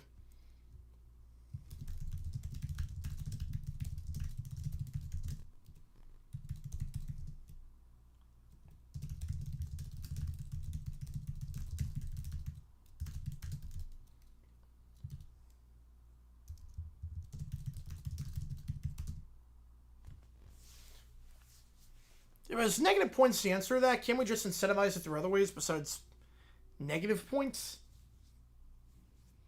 Travis said, like, if you get negative points for losing, then what happens, like, for teams get deducted points for administrative things? I think that's the only reason it should be deducted points for administrative things. Transfers be possible? No. No. At that point, the student-athlete facade is completely evaporated. Unless you're Beamer. Yep, unless you're Beamer with the fist bump. You know, I would hate... Can you imagine? I would hate that. Transfer trades? That would be pushing it, because the thing with trades in college would be, okay, wait, I'm going to a school that doesn't offer my major, or where some of these credits don't transfer. Like, that would suck. That would suck. I have to make all new friends, whole new environment. I picked this college for family reasons, for proximity reasons, friend reasons, and now I'm getting traded to a different college that does not offer the facilities I need. No. Now, that would be the last straw. I think people would stop watching college sports if you could trade athletes. The whole student-athlete facade would just get completely destroyed by that.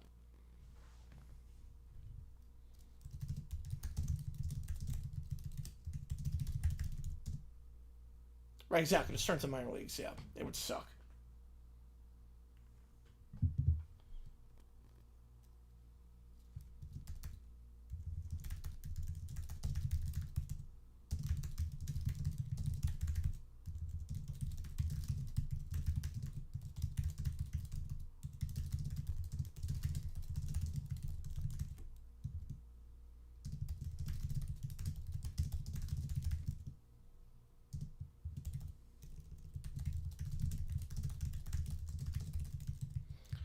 Oh no, college will start a college basketball, finish it. Yep.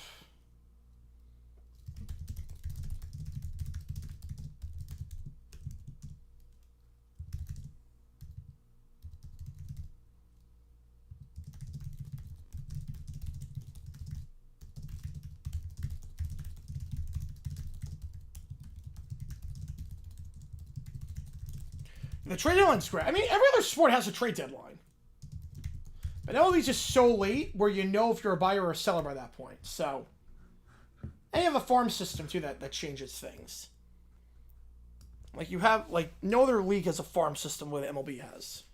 Which makes the deadline really, really fun. I know, exactly. It's kind of like dystopian scenario, yep.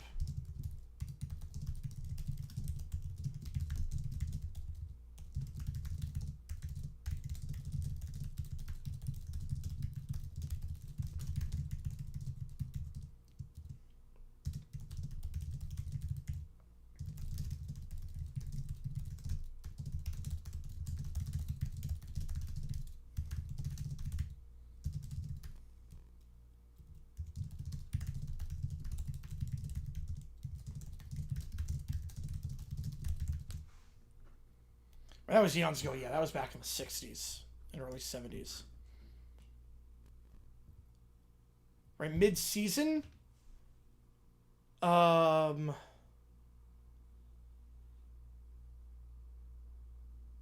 mean, Sauce Gardner. Like, literally this past year. Sauce Gardner. From the Jets to the Colts. The Jets were selling, the Colts were buying. And then 45 minutes later, Quinn Williams got traded from the Packers to the Cowboys to the Packers. One of the best interior players in the game. I know, it's horrifying, yeah. Like Sauce Gardner would fit that mold. Even though I think he's a bit overrated at this point.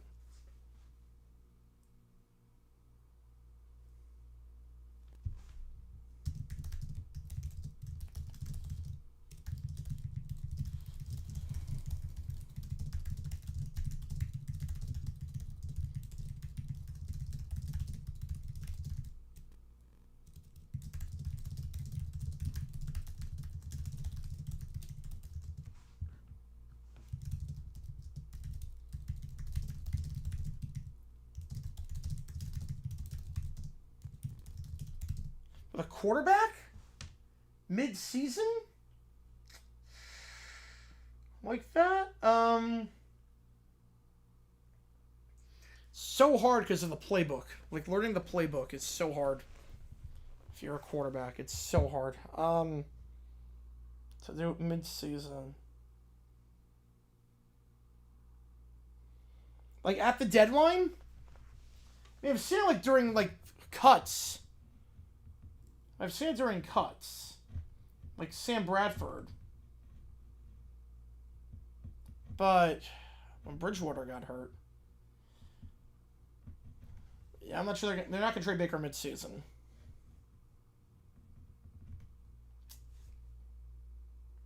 Yeah, but quarterbacks can trade mid-season. Like star quarterbacks. Like, you want to get the reps. You want to get the reps with on the practice field. It's a whole new lexicon. No chance.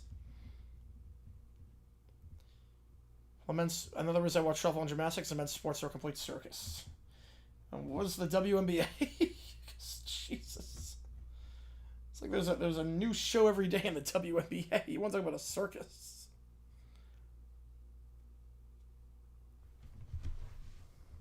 But I get you there. Right, that was free agent. That was very different. With the deadline to week 11, I'm fine with the deadline the way it is. It used to be week 6. It used to be really early. It used to be, actually, back in the 70s, it used to be you couldn't trade out of conference after July. So it used to be there was a trade deadline in the NFL between conferences. So the AFC and NFC, you couldn't trade between conferences past August 3rd. That's fair. That's a soap opera. That's fair. So the trade only keeps moving back and back. I'm fine with it being the way it is now. I'm fine with it being the way it is. I have no issue with it.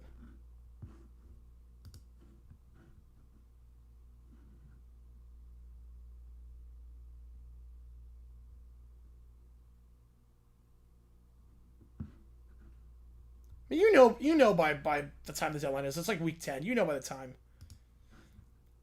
It's like the halfway point. You know whether you want to push in or not, or your chips in or not. I think what should be, though, is that the schedule, you should have to play your division opponents one time before the deadline, one time afterwards, so you know what to do. Like the Wednesday River Day, I remember that, yep. Oh, college sports? Oh, my bad. My bad. Yeah, I got you there, yeah. I thought you meant just in general with pro sports. Yeah, college sports, yeah. I know, very much not a circus on the women's side for college sports, yes.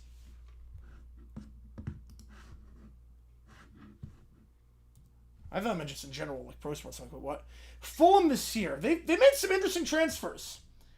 I'm warming up to our manager.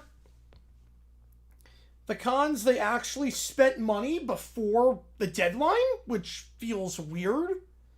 Spending 50 mil before the deadline, I'm not used to that. I'm used to just them twiddling on their thumbs. And the run roll, yeah, because with the run roll. I'm expecting. I mean, we've looked all right in preseason so far. I'll expect, like, let's say 12th. I'll go 12th. 12th place. Like, the fact we were proactive in the window is a first. Under Khan and McIntosh, it's a first. So I'm not used to that at all.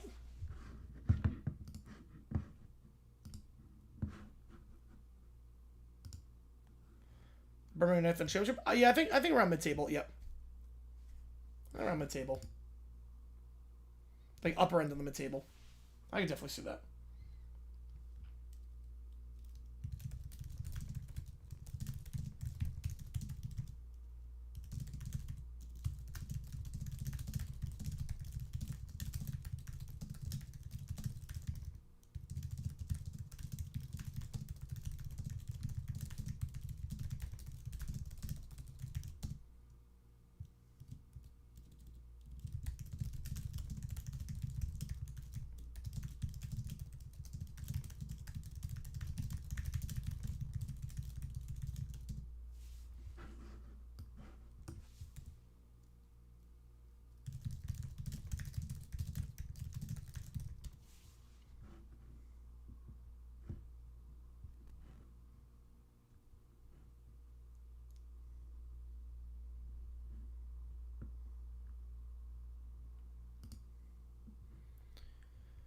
Worst to first.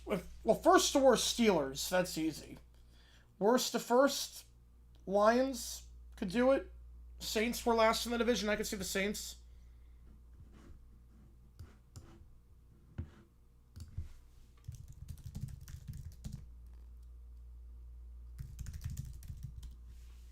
I know the tent's on fire. Yep.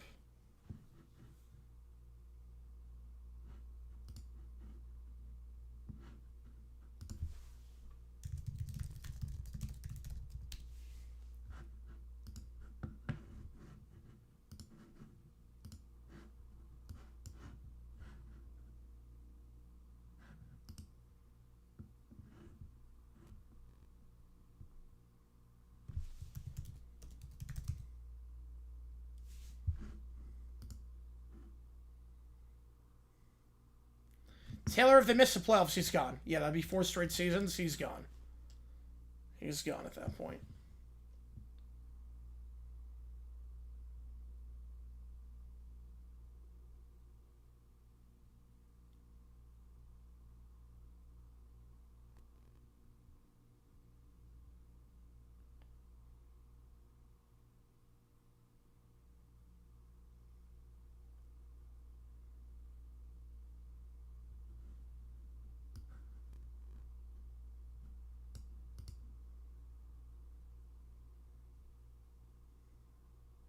Watch him win it all. I mean, look, I thought he was getting fired in 21, and they made the Super Bowl.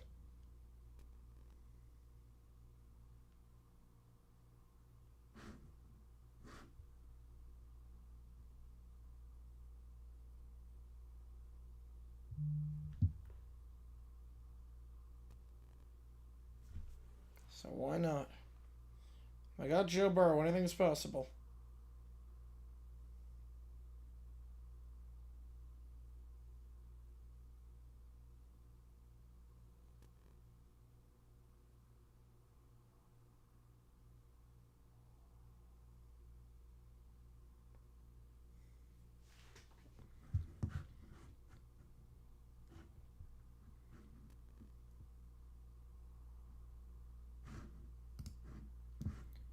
Rookie coach, I think will do well.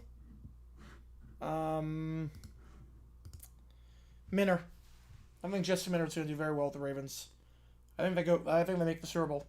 I think Jesse Minner will do very, very well. I think Baltimore's going to have a very good year this year.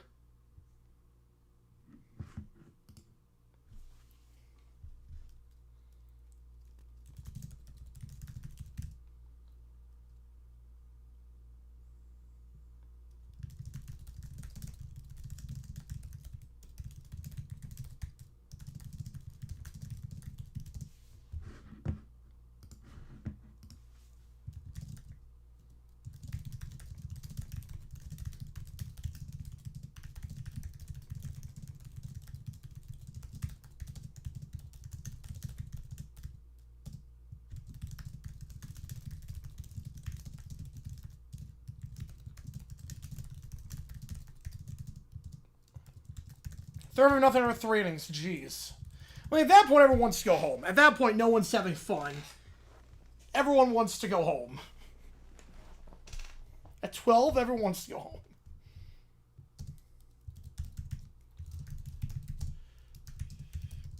Reed's failure coaching? I doubt it. I'd be surprised.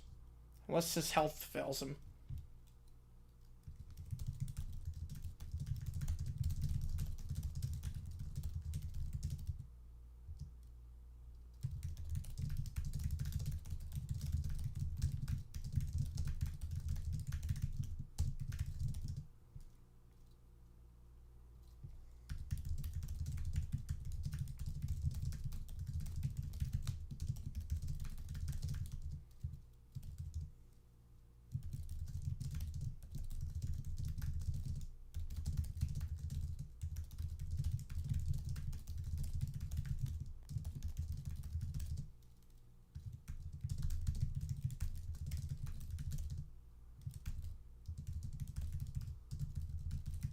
Yeah, 12-0 after the first? Jeez. Yeah, that's just brutal on everyone. At that point, just swing at everything. She was pitching that day, went to go back out and it was over. Her direct quote was, "I'm enjoying their suffering. That's their fault they're not good."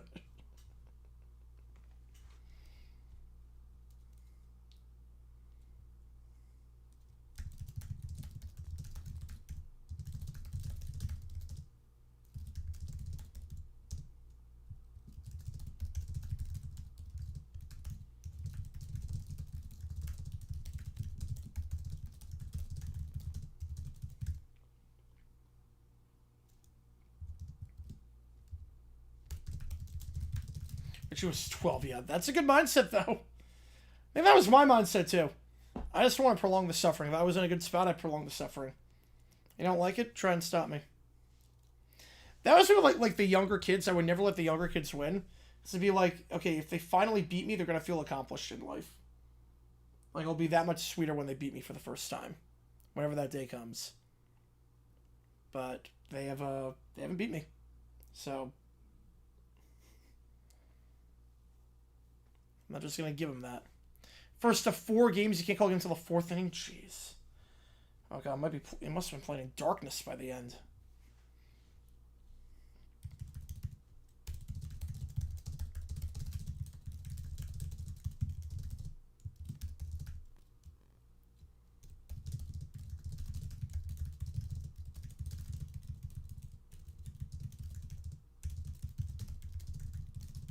So the band walked away.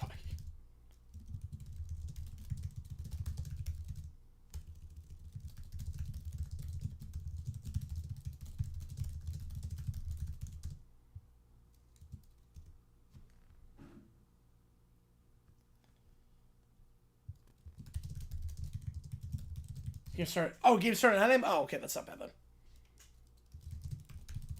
So that's like the last game and you just want to go home at that point. That would suck.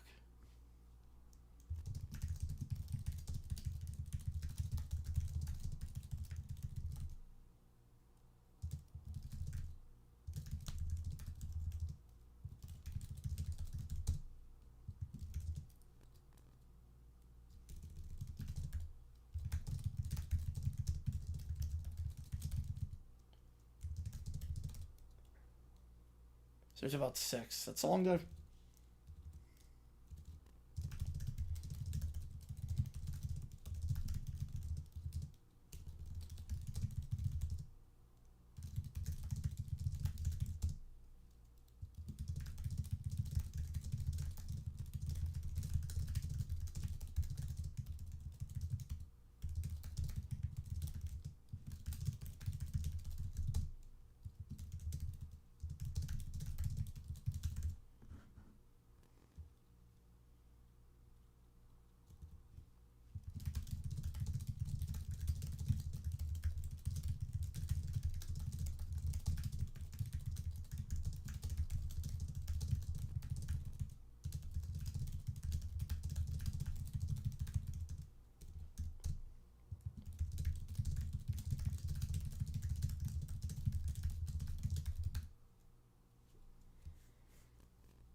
We're almost there.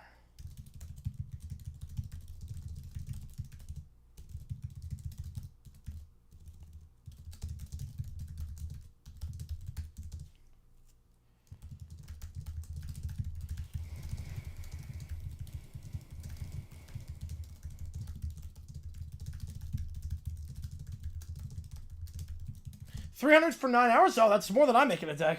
Man, that's good money. That is good money. She and I do the voice of Megan. Oh, man. That's kind of creepy. Cool, but creepy. Yeah, $300 is good money. Yeah, I definitely do. I mean, that comes out to like $100K a year if you make that every day. Obviously, you're not doing that every day because of the baseball. You're not going to do that every day, but it's way more than I make. I can tell you that much. Way more than I make.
The 3 days a week is doing 4 on Saturday, 3 on the weekdays. Obviously during the season, right on now, obviously. Yeah.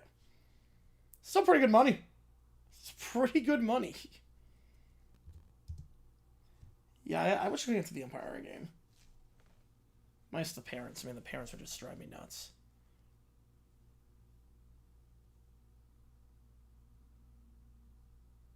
Probably do, yeah. We probably get irritated by it a lot.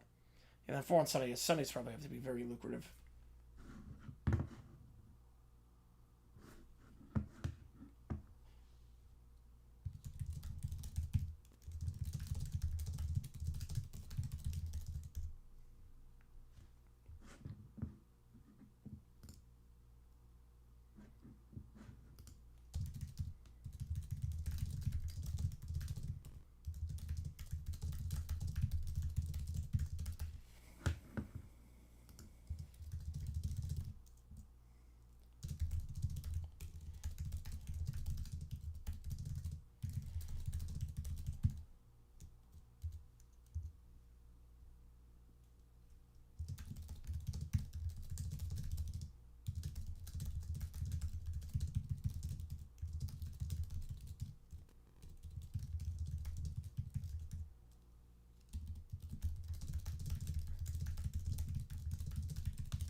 My talent level with 0 to 2-year-olds. I don't want kids. That should tell you your answer.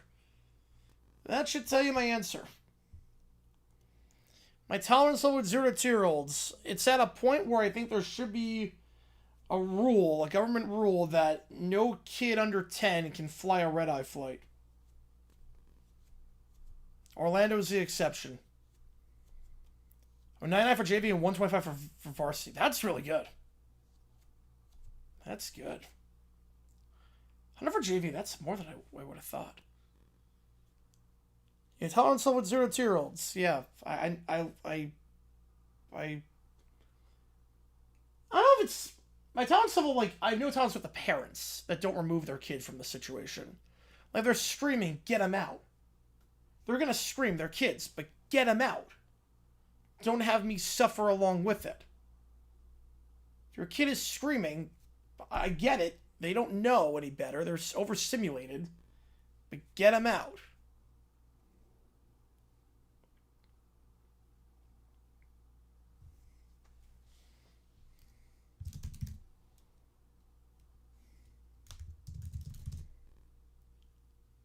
At least it's not Angel Hernandez or Buckner.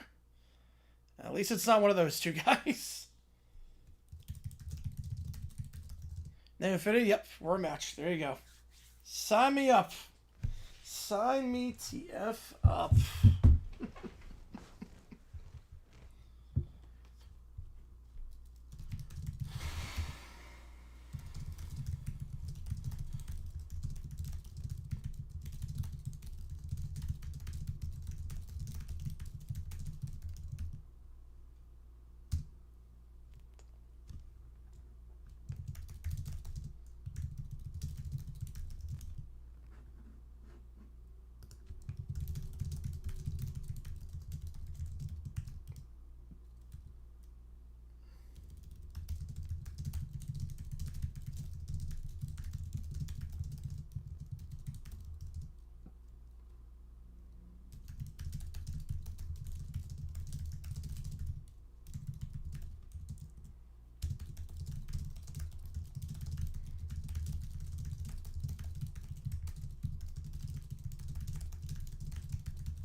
Did you get 10-year-old for drawing a line on the inside corner? Oh, jeez.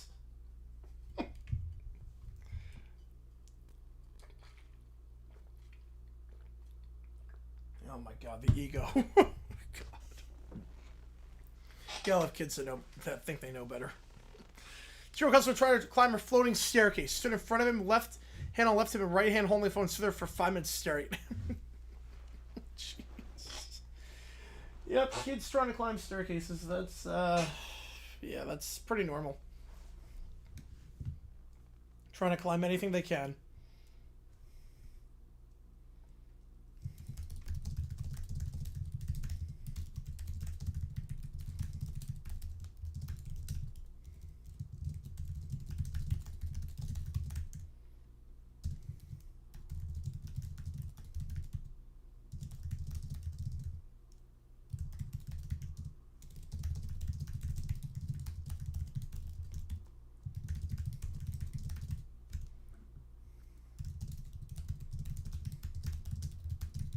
As many coaches, somebody did not argue. Oh, man. Yeah, probably a good lesson. Nip it in the bud at 10. At least the coach understood. Because umpires have it rough sometimes. Some of these parents and coaches just get nuts.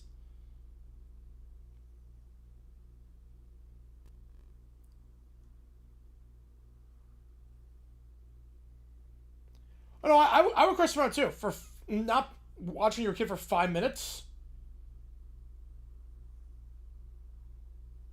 That's a long time to not watch your kid.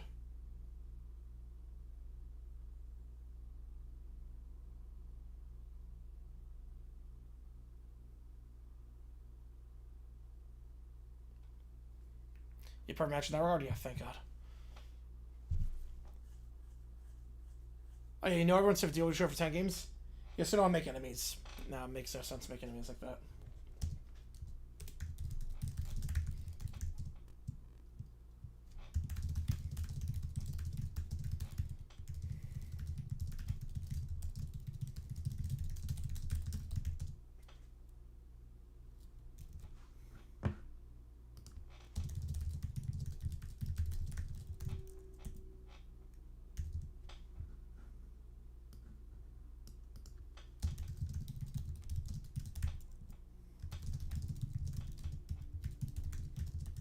Small community, yep.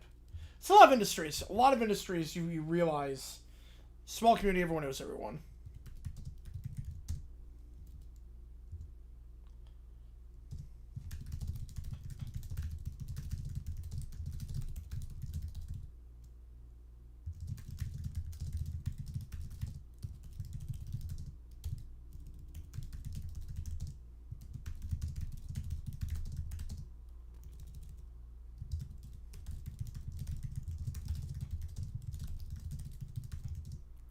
I was strong TikTok watching while her 18-month-old was climbing the staircase. Yeah, that's crap parenting. Yep, that is crap parenting. Yep, I can't stand parents like that. I cannot stand parents like that. The heat right now in Phoenix, 90. Not bad at all. We'll get up to 107 today. But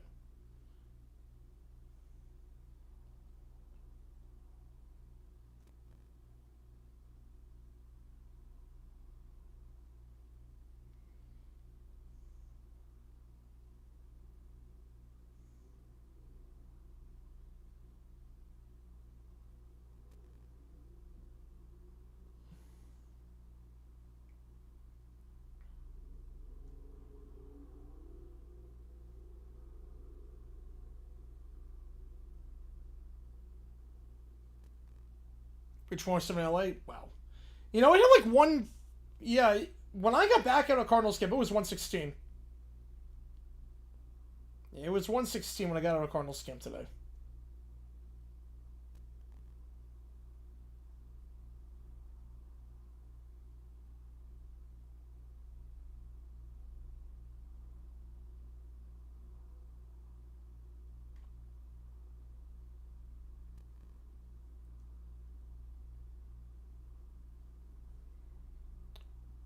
Refused to change him? Oh my God.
Jerome be back? Probably not.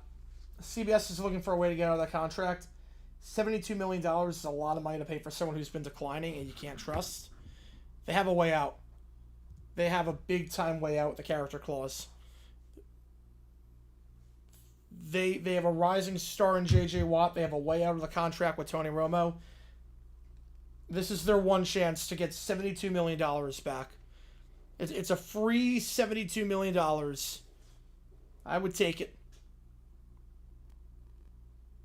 I would definitely take it. It's a free 72 mil.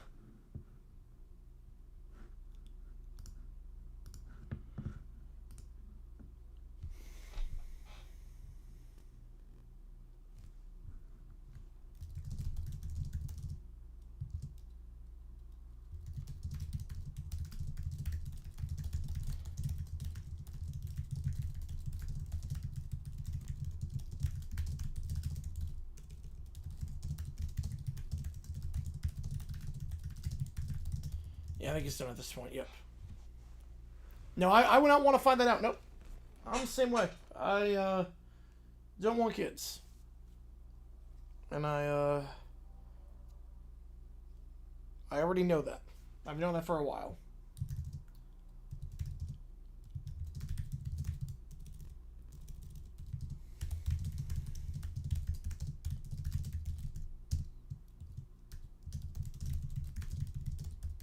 Go to college? No. No, I think he would sit out for a year, then maybe get hired and have to work his way back up with Fox or Prime if they decide to overhaul the booth at Prime. Maybe do the ESPN route. He could go to ESPN. I could see ESPN. Like, he could make a move there, try to go on the studio shows, do the morning show circuit, try to build up his legacy again, show that he does the prep work, is good and likable on camera, and then he leverages that to get back to a top spot. But he want to go to college. Yeah, flying with children. Yeah, I think it's selfish to everyone else to fly with like babies and whatnot. It's selfish to everyone else. Like, I think personally, like, your baby is going to disrupt 300 other people. You're not special.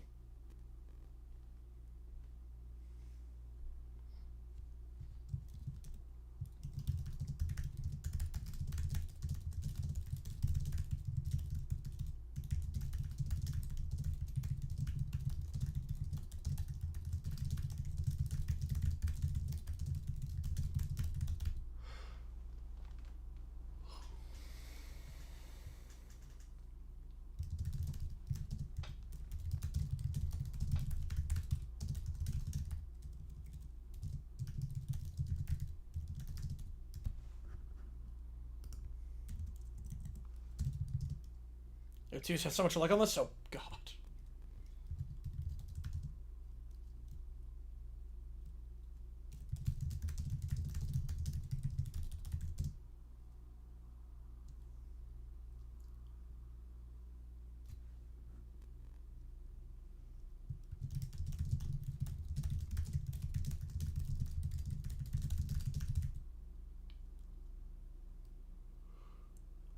No more. I don't know, Jim. Nope. The baseball team would say that without the numbskull was wrong.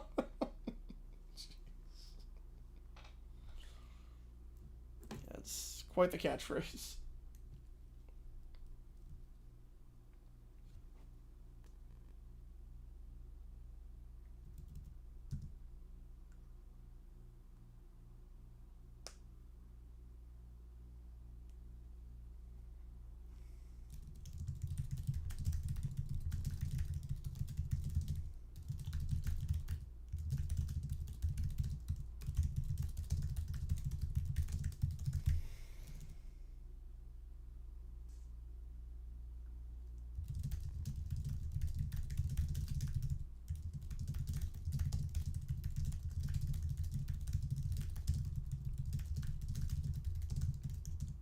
Oh, no, I'm with you on that. No, that's my stance too. That's my stance too. Orlando's the exception. Orlando's the exception because, well, we gotta get to Orlando somehow. for Disney World and whatnot. But if I'm president, first rule I'm passing is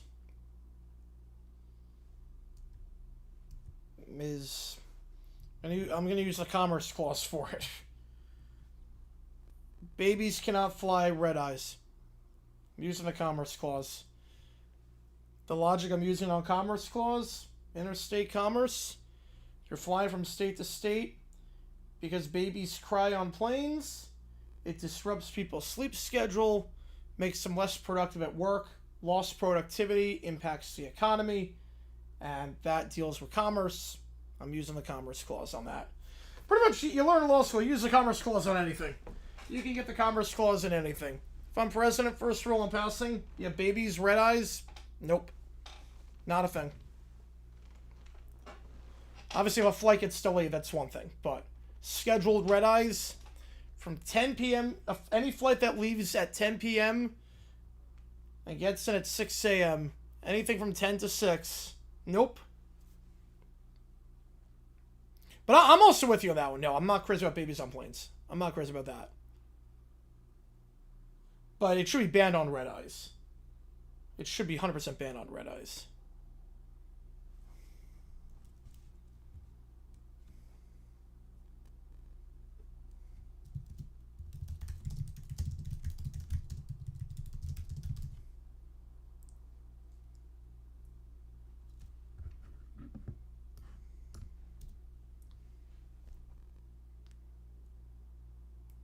A better throw, man. I mean, they're both great. I would say... We've seen so many Hail Marys. But Eli, that throw has to be in that exact spot. I mean, they're both great. I would say Eli to Manningham. Because that throw either is miles out of bounds or gets picked off in any other spot. That could only be in one iota of the field, and it was. Yeah, someone needs to do that, right? So that'd be great. Yeah, I don't know how they even started. How did we find out Limber was didn't even believe in numbers beyond 5? I honestly have no idea how that even came about.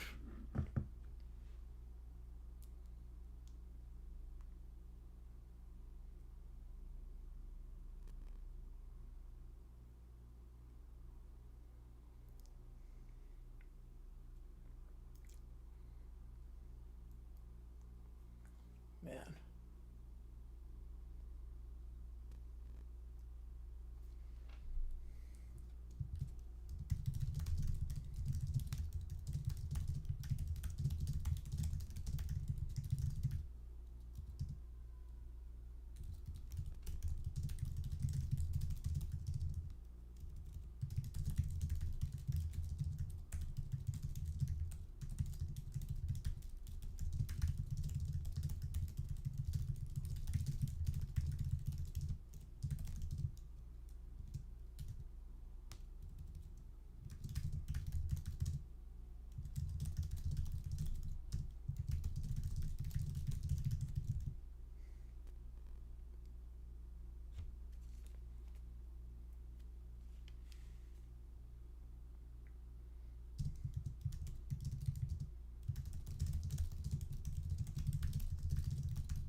Yeah, here, Elmichael's had a great call on that one, too. So, would you mind about this? Must be something because the Liberal is afraid that 6 means more responsibilities? Ooh.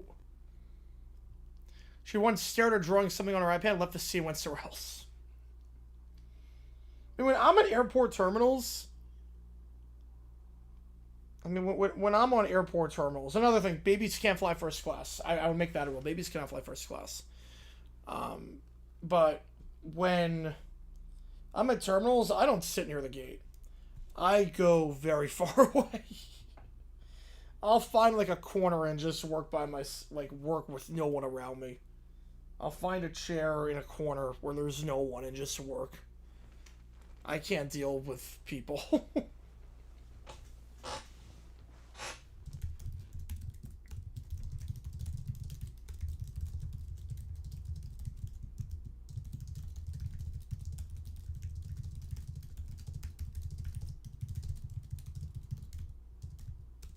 It's all set. There you go.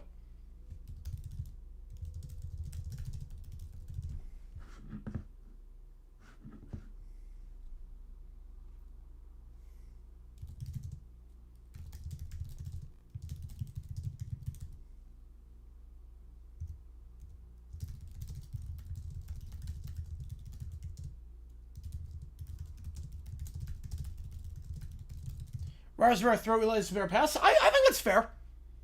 I think I can live with that.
There's truly nothing plus on the Wake Forest Virginia Tech regulation. Yep.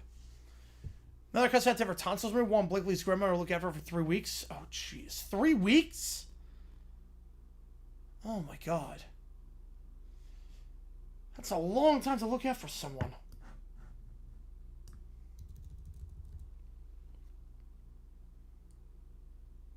Right, some World Cup games were pointless.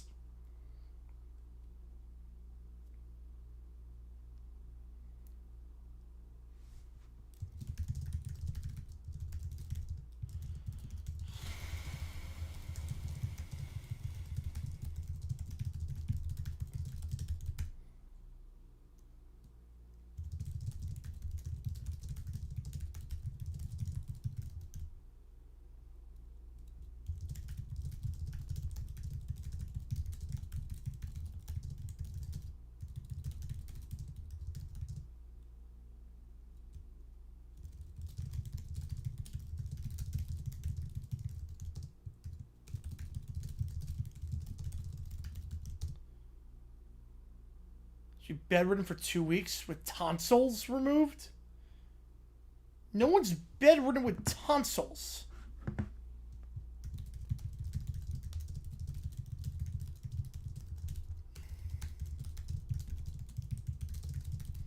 are you bedridden with tonsils?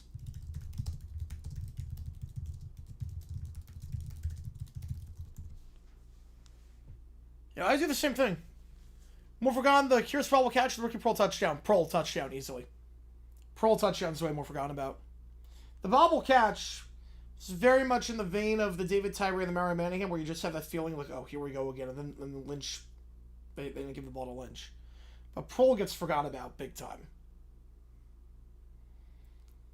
Like, when I got my gallbladder out, I was laying down Friday, Saturday, and Sunday I was back to normal. Tonsils, 3 weeks? Bedridden? Jeez. It's like very few surgeries you're bedridden for 3 weeks. Yeah, tonsils are not one of them.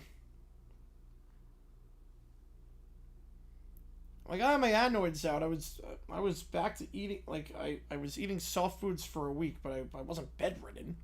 Got my wisdom teeth out. I was back to eating normal food in a day. I was never bedridden. I was bedridden, like, for an hour afterwards with the anesthesia. That was it. It's like... I don't get people sometimes.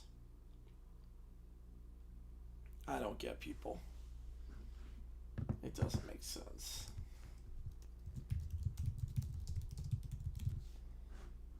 All right. Oh, man. Well, script is done. It's like a pretty good length. Also, like, you can't really repeat yourself. Like, stuff like this, like, some of them decisions are longer than others, because some of them, it's have to, like, break down, like, the clock situation and why it's dumb, like, the strategy behind it. Here, it's intuitive. The only Super Bowl I was rooting for Brady was a Malcolm Butler game. I was rooting for Seattle in that one, just because being in New York, you couldn't root for the Patriots. I didn't want any team to win. I was rooting for the Meteor, but it was a great game. But I was rooting for the Meteor. Look, as a Jaguars fan, I do not like the Patriots. They've knocked us out of the playoffs too many times. They've had too much success. But, yeah. Like, this one, it's just... There was no reason to challenge. Other dumb decisions can be, like, 5 pages long. This one's on the shorter side, but... It makes sense when you think about it. It makes sense when you think about it, just because... There was also nothing in the press conference. Sometimes the press conference adds on to it, too, with the explanation afterwards. A Packers fan? That makes sense, yeah. I don't blame you there. Refuse to pick up the child? No, I wouldn't either. I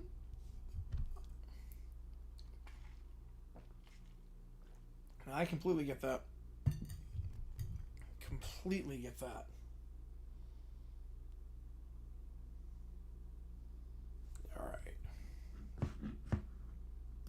Just make sure I have everything that I need with this. And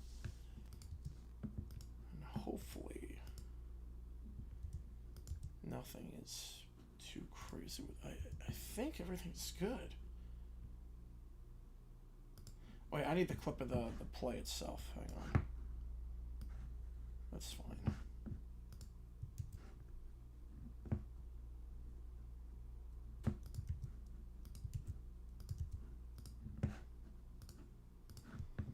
That's fine. Then I'll record the script and we'll get all that. I like this room because it's just like it's so blatantly obvious how dumb this was. What would happen if the Jags won the AFC Championship? That year against the Patriots? We win the whole thing. We blow the Eagles out. I'm not just saying that as a Jaguar fan. The Jaguars feasted that year on pocket passing quarterbacks that had no mobility whatsoever. Nick Foles was one of those guys.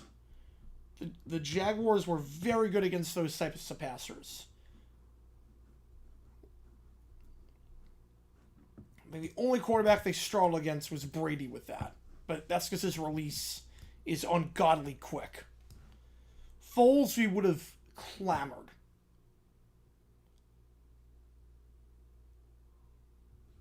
Oh, jeez.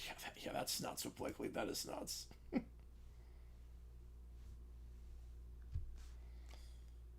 Yeah, that's insane. Yeah, so Jaguars would have...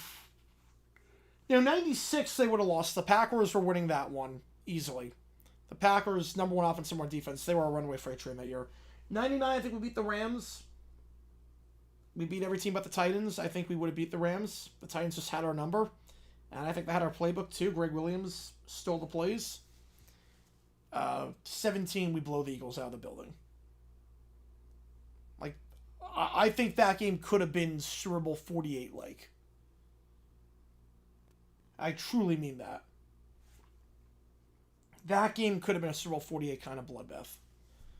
Because Saxville was made for quarterbacks like Nick Foles.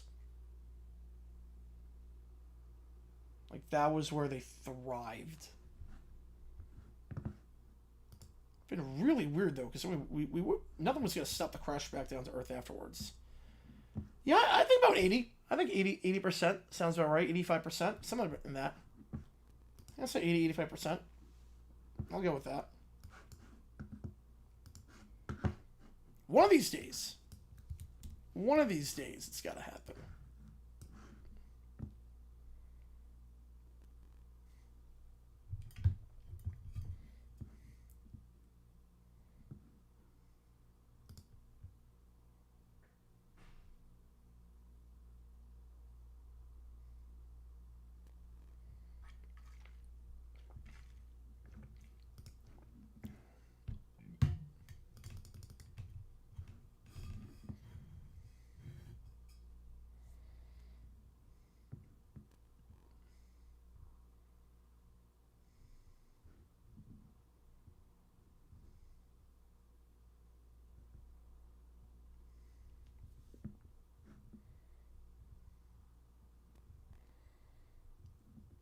Brady's the only player to have his final man rank higher than any of his MVP seasons. That's nuts to think about.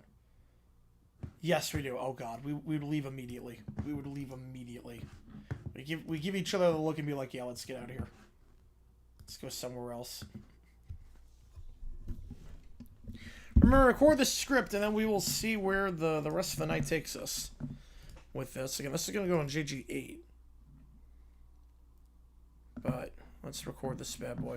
So I'm not going to look at the chat for the next, I don't know, like 15 minutes. So I'll get to everything in the chat afterwards. I'm just recording the script for the Dumb Decisions episode. And then we will go from there. So I'll look at the chat afterwards. But again, I record everything GarageBand. I have my microphone. Little Unreasonable Brown Bear. Lub. Yep. Doesn't really fall off the tongue. Little Unreasonable Brown Bear. Good theme song. All right. So again, I'm not going to look at the chat for the next couple minutes. Once I'm done recording the script, then obviously I'll get to everything in the chat. But I got to record this. Hopefully it takes one shot, but we will see. Here we go. The 2025 Hawaii Bowl was one of the most fun games of the entire campaign. The Hawaii Bowl drew over 2.7 million viewers, which shows just how big football is in this country, seeing as the game took place overnight in most of the country on Christmas Eve, and those 2.7 million people were in for a treat. I mean, this game had everything.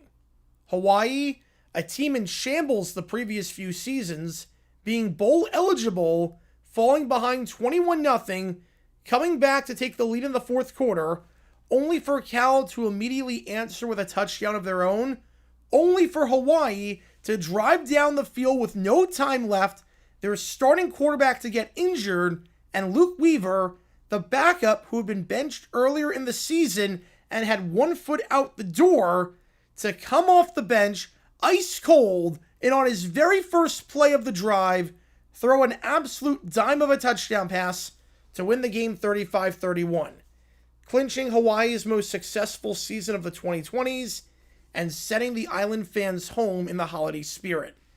There were some fantastic, under-the-radar games from 2025, especially since the playoff was so good that some of the other bowl games were somewhat lost in the shuffle. And this was one of them. Games like this are why college football is so great. And like I said, 2.7 million people watched it, and watched the crazy comeback with a made-for-Hollywood movie ending. However, while 2.7 million people saw the good, including a 32-point fourth quarter, 2.7 million people also saw the bad. Because as great as this game was, it did feature one of the dumbest decisions of the entire season. The second half of the game was fantastic, with a thrilling and iconic ending. It did not start out that way, because the second half of the game started with a rather bizarre play. Here's the situation. On first down, on the very first play of the half, following a kickoff for a touchback, Cal tries a play where they swing it out to the running back. The pass is not a good one, as it's in front of the running back Kendrick Raphael, falling incomplete. This brings up 2nd and 10, And before Cal can snap the ball, Timmy Chang decides to challenge. Yes, you heard that right. No, your eyes did not deceive you. Timmy Chang, the Hawaii head coach, this man right here, decided to challenge that play despite the fact that the play made no difference whatsoever. You challenged whether that was a fumble despite the fact that Raphael recovered the ball at the line of scrimmage on the first play of the half, risking a timeout in the process? Why would you challenge this play? Melikaliki Maka is Hawaii's way of saying, why the hell would you challenge this play? Yeah, welcome to Dumb Decisions. Before I break down what happened here, this whole series is about taking an in-depth look at decisions made during games that were clearly awful from the start.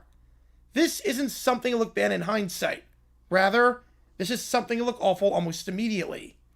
These are moves where your gut instinct tells you right away that there is no way this can possibly work. And sure enough, your gut instinct was smarter than that of a college head coach. And for this one, we're taking a look at the mind of Hawaii head coach Timmy Chang. And look, Chang did one heck of a job revitalizing a Hawaii program that seemed dead. I cut him some slack for the holiday season by not putting this video out right after the game. I gave him Christmas off, so you can't call me the Grinch.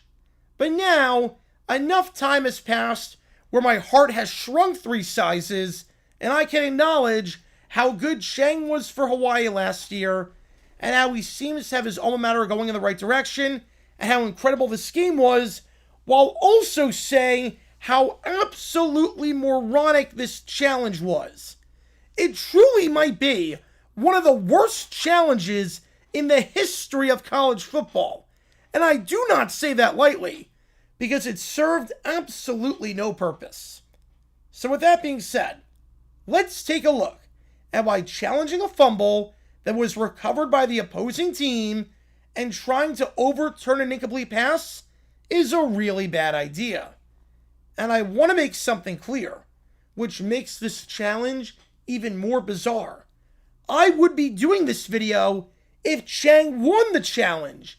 Even if Chang was 100% in the right, this would be a dumb decisions video. Because the main question you have to ask when you do anything in life is simple. What is the purpose of this? What am I trying to achieve? When I get into my car, what am I trying to achieve? I'm trying to get from point A to point B. When I put food in my mouth, what am I trying to achieve? I'm trying to get a good sensation or trying to stop my stomach from growling because I'm hungry, and this food will fill me up. When I'm challenging a play, what am I trying to achieve? I'm trying to benefit my team. I think that the referee screwed this call up to the detriment of my team. And if I win the challenge and prove the referee wrong, my team will benefit as a result.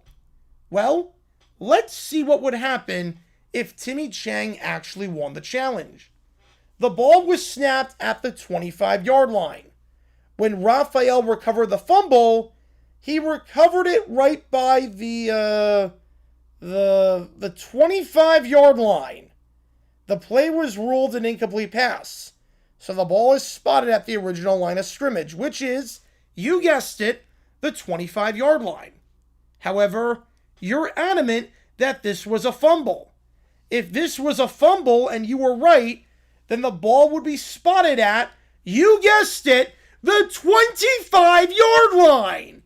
Whether this was a fumble or an incomplete pass, the ball is going to the 25-yard line. The clock is not an issue here on the first play of the third quarter. So let's break down the best case scenario and the worst case scenario for challenging this play. If you win the challenge, the ball is placed at the 25-yard line. If you lose the challenge, the ball is still placed at the 25-yard line. But you lose a timeout, and instead of having 3, You have 2, having lost your first timeout not even 5 seconds into the half. That's a timeout you could use to stop the clock if you need to get the ball back in the fourth quarter. It's a timeout you could use to stop the play clock from expiring if there's confusion in the huddle, or it's a timeout you could use to run a play over the middle of the field in a 2-minute drill. And you're willing to risk that to challenge a play down by 2 scores where the ball is going to be in quite literally the exact same spot. Meanwhile, if you don't challenge it, the best case scenario and the worst case scenario are identical, as the ball is at the 25-yard line. Regardless, the ball is at the 25 on 2nd and 10, but only if you challenge it can you lose a timeout, which could be absolutely critical. You're willing to throw a tool in your toolbox away for quite literally no reason. I'll put it like this. Imagine if there was a test, and the test has a question that says, do not answer this question. If you answer this question and get it wrong, you automatically fail.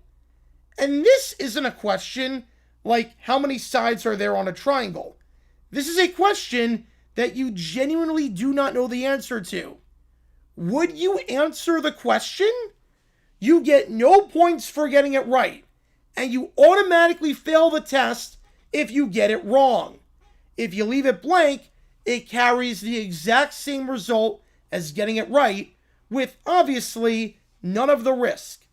You'd have to be insane to attempt to answer that question. Yet, Timmy Chang would have done it. Timmy Chang would have freaking done it in a nanosecond if this game was any indication. And what makes it even crazier is that this play was blatantly obvious. Not that it makes it any better if it was blatantly obvious in Hawaii's favor, seeing as there's no reward and all risk to this. But this was very clearly an incomplete pass. The quarterback threw the ball at the 19-yard line. The ball landed at the 19.5-yard line. It is very clearly a forward pass. The ball was going forward. There is no universe where this is a fumble. And again, even if it was, it makes no difference. At least if you're going to challenge something that you're likely not going to win, make it worth your while. A play that might be obvious, but if you win it, you get possession of the ball, or you knock the other team out of field goal range, or you get a favorable clock advantage. If you do that, that's one thing. You might not have eyes, but I get it in the heat of the moment with the emotions. You might get something out of it if the referee botches the call. But a play that might be obvious, but if you win it, it makes no difference? I don't get the logic. I just don't. I've sat on this for 8 months at this point, and even all this time later, it just doesn't add up. Chang never brought it up in the post-game press conference, which I get, because Hawaii ended up winning the game, and they didn't end up needing that timeout. And that play was just a footnote in what was a fantastic Hawaii Bowl. Maybe the best Hawaii Bowl ever. But it doesn't make it any less stupid, especially considering the consequence of losing a timeout, which could have ended up being extremely valuable on the final drive of the game, or if you did not score on the final drive and you needed to get the ball back. Again, Hawaii was not up 34-0 at this point. They were down by 11. I'll said it before and I'll say it again. I just don't understand why you're using a challenge in what is literally a no-risk. I just don't understand why you're using a challenge in what is literally a no-reward, all-risk scenario. There is no universe where this challenge benefits you. The challenge can only hurt you. Why even take that chance? Santa was about to put Timmy Chang on the naughty list for this call. I'll tell you that much. So what did we learn from all of this? If you have two options and they both yield the same exact result, however, one of the options risks you losing a prized asset while gaining nothing in return, then don't pick the option that does that. If you have two options, and in one option, you can do nothing.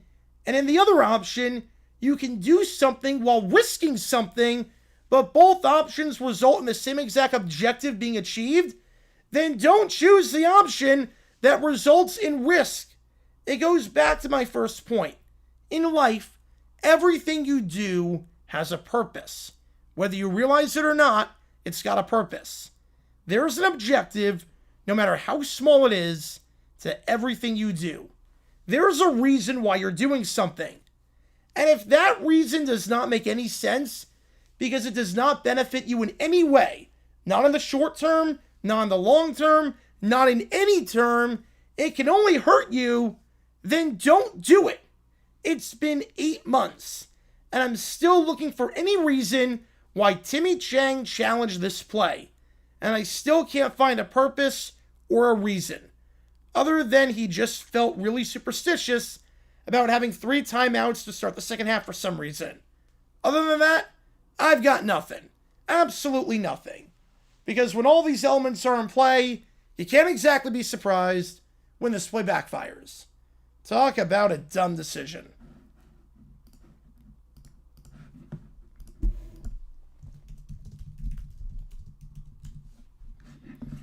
All right, 1 screw up, not bad. Not bad. Yeah, video games have definitely deteriorated since then. No, Hawaii can play 13. Hawaii still has to play 13. I wish you why the hell would you challenge this play in Happy New Year? Yep, there you go, Racing. You know, the Frostbite engine sucks. There was a very good, oh man, it was like a year or two ago. Someone put out a video about why Madden seemed better back in the day, and it was. Because it was off the engine. It was something with a dot. It was like you're like every player was marked with a dot, and the physics just seemed a lot better. And now you're getting so much less and paying more. Yeah, video games, yeah, Madden's deteriorated big time. North Shore, I've not heard of that movie. I've not heard of that one. No, teams still do it. Teams still play 13. They play Hawaii. They get an exemption for that. It's a money thing, obviously. It is a big-time money thing because you're traveling a long ways.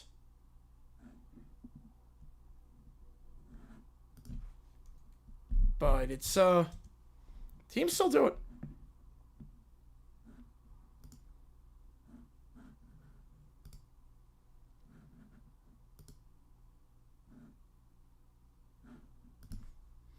Right, so now I'm using Adobe Podcast to enhance the audio. Just get rid of the background noise, and then I put that in.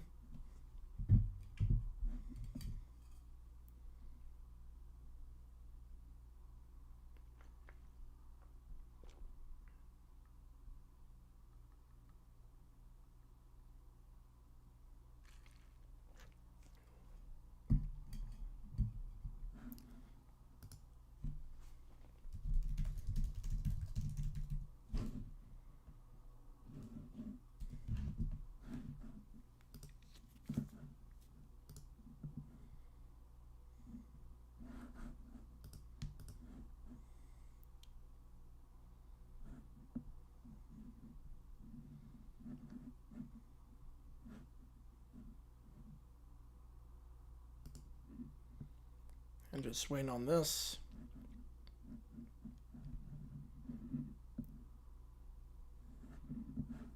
I'll be good to go. Okay, it exported. Perfect. All right.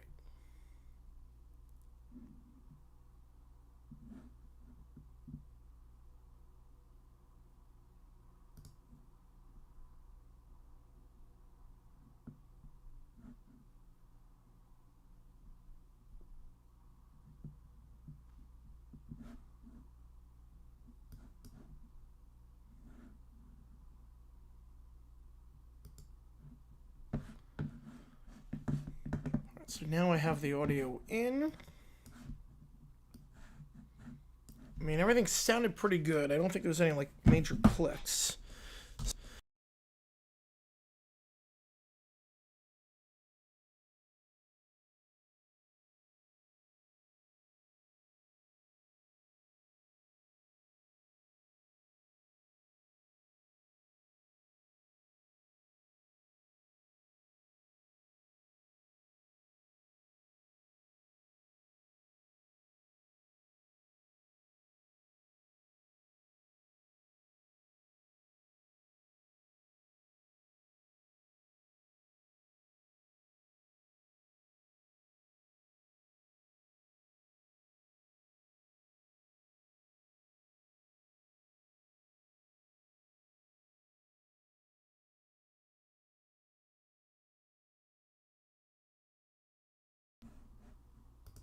We're good.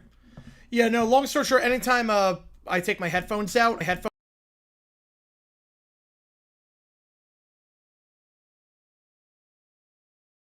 again. What the?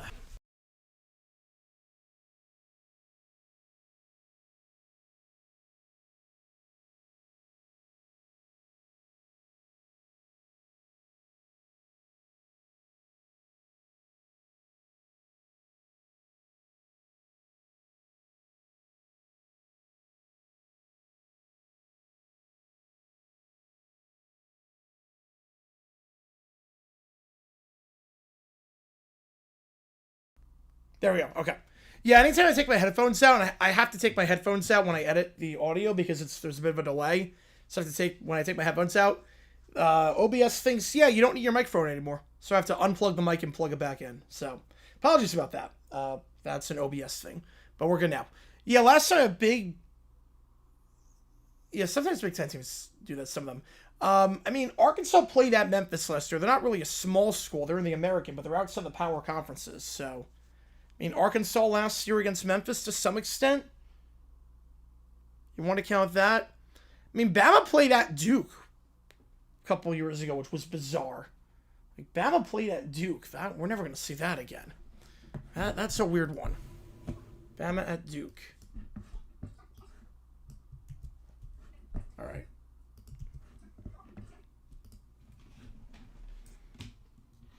Let me just... Okay, so...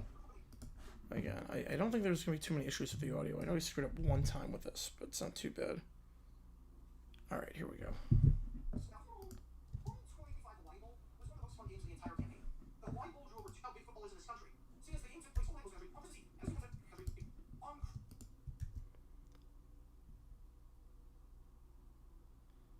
Doesn't ride any of the vehicles while you start. Makes sense.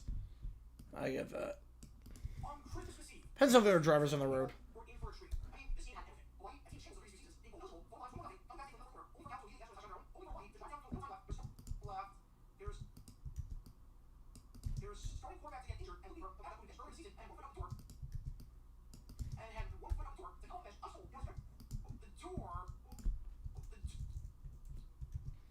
It's ending the audio on this one. Oh, I just realized you can't see anything I'm doing. Let's try that again.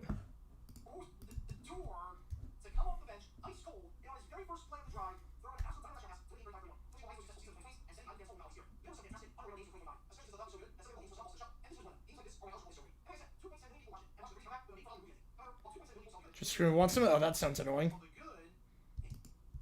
That's not annoying in the slightest bit.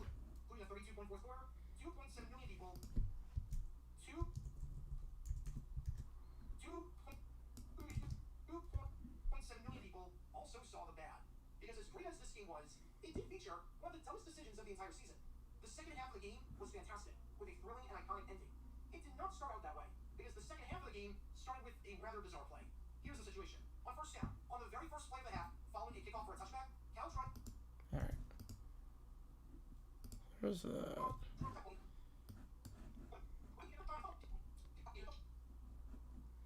And here's the clip of the play. I can't show too much. I can split up a little bit.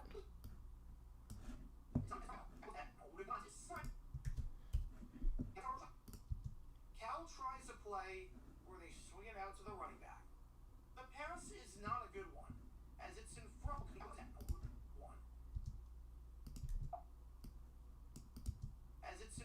of the running back, Kendrick Raphael.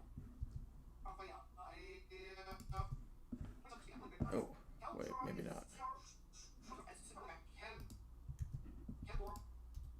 I'm gonna have to reduce it a little bit. Yeah. Kendrick Raphael, falling incomplete. Doesn't like it at all. Nope. So not blame her on that.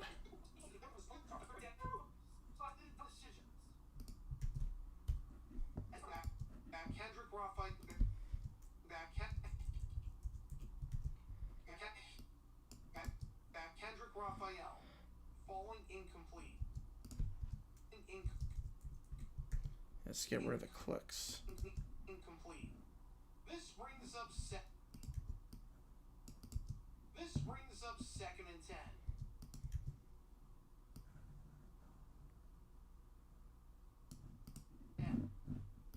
Just slow this clip down because I figure I can. Yeah. And before Cal can snap the ball,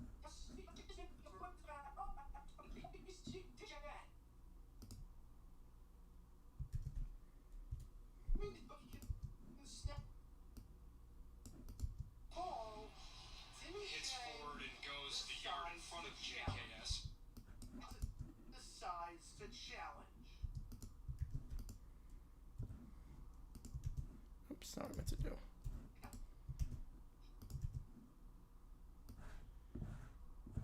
So let's see if I can get the audio.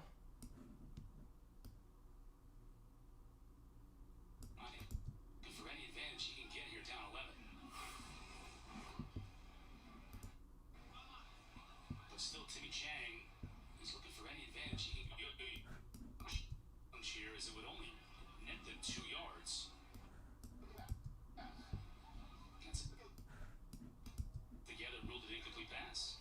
Why is challenge? Why is challenging the ruling on the field that it was an incomplete forward pass? Perfect. That's the clip I need. Sideways, it is lateral. Or I did not see it sideways, it is lateral. Or and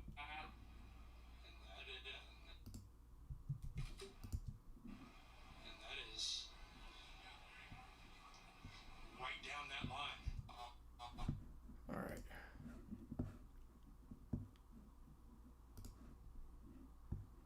Oh wow, I did not know that's Cetric. That's a crazy stat. That is a crazy stat.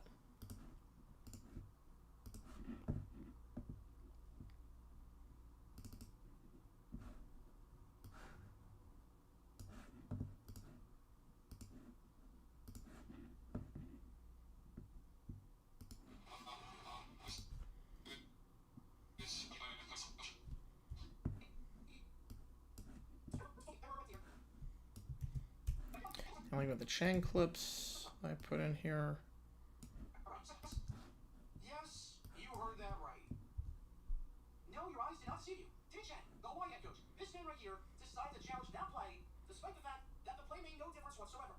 You challenged whether that was a fumble, despite the fact that Rob Leal recovered the ball at the line of scrimmage.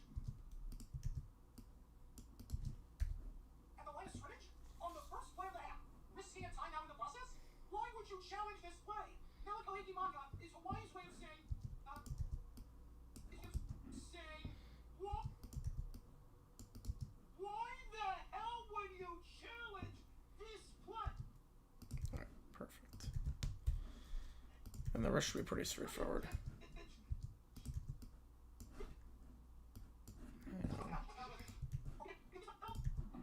Let's get that clip in. Sideways, it is a lateral. Throws it from.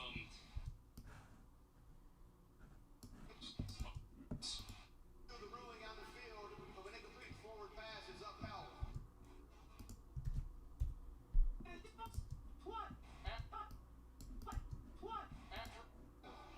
Hawaii has lost their challenge for the remainder of the game.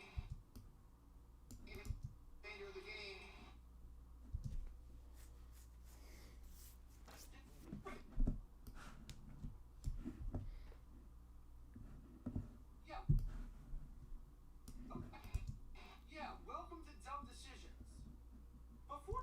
All right, so that's that.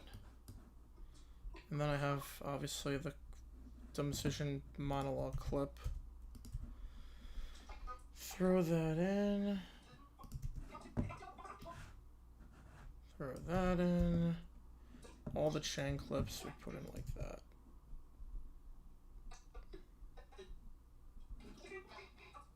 Before break down what happened here,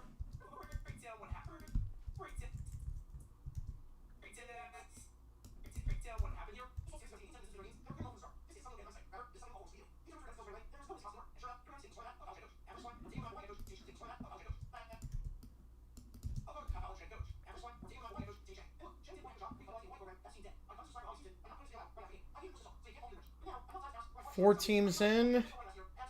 Ohio State, Oregon,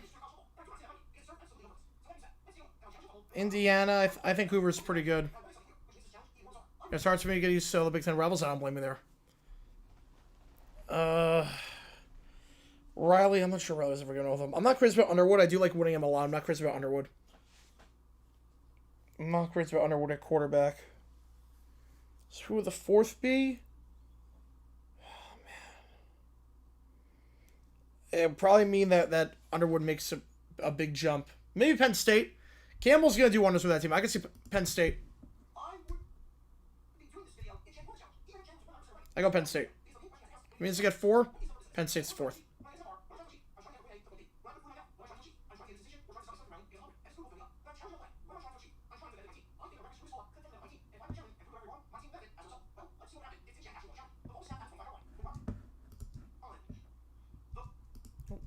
Yeah, let's get rid of these. The ball was snapped at the 25-yard line.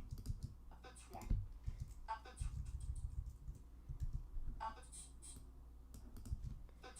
25-yard line. When Raphael recovered the fumble, he recovered by the 25-yard line. The Bills holding the pass. The most likely Wait, I need to add something onto the script. Hang on. I need to add something onto the script. So I need to record something really quickly. This will be like 30 seconds. So let me just add this on really quick. I did not write in the original script because I was not thinking properly.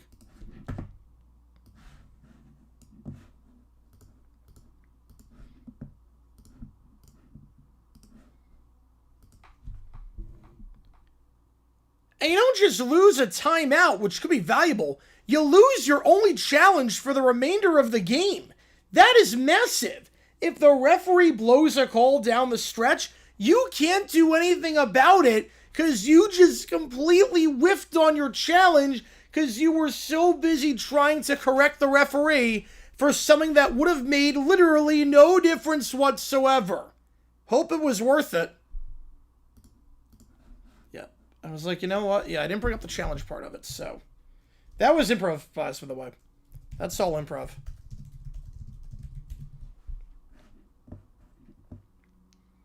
Like, when I do the add-ons, for the most part, it's all improvisation.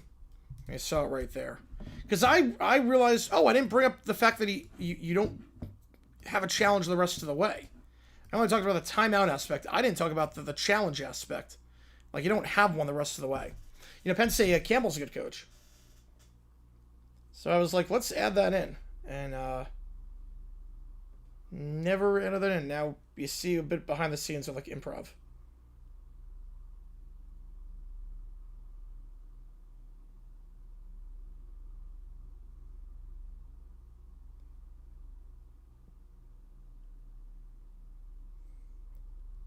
All right. So let's get the add-on in.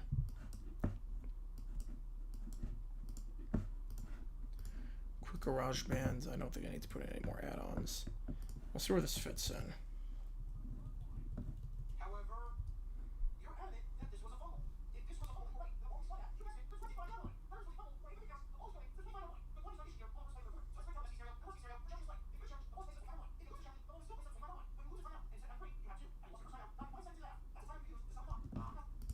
That's a timeout you could use to stop the clock if you need to get the ball back in the fourth quarter. It's a timeout you in the fourth quarter. Back in the fourth. Back. If I click there, I'm gonna switch that. In the fourth quarter. It's time to use to stop the clock starting. It is a or time to use to run the window into the and we're going to stop the shot right. We're almost there. A 2-minute drill.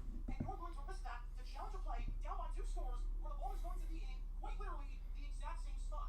Meanwhile, if you don't challenge it, the best case scenario and the worst case scenario are identical, as the ball is at the 25-yard line. Regardless, the ball is at the 25 on 2nd and 10. But only if you challenge it can you lose a timeout, which could be absolutely critical. You're going to throw your toolbox away for quite literally no reason. I'll put it like this. Alright, I figured I wouldn't put the add-on in. Makes the most sense to do it here right after that. So I'm going to just move this over, add the add-on in, Quite literally no reason. reduce that.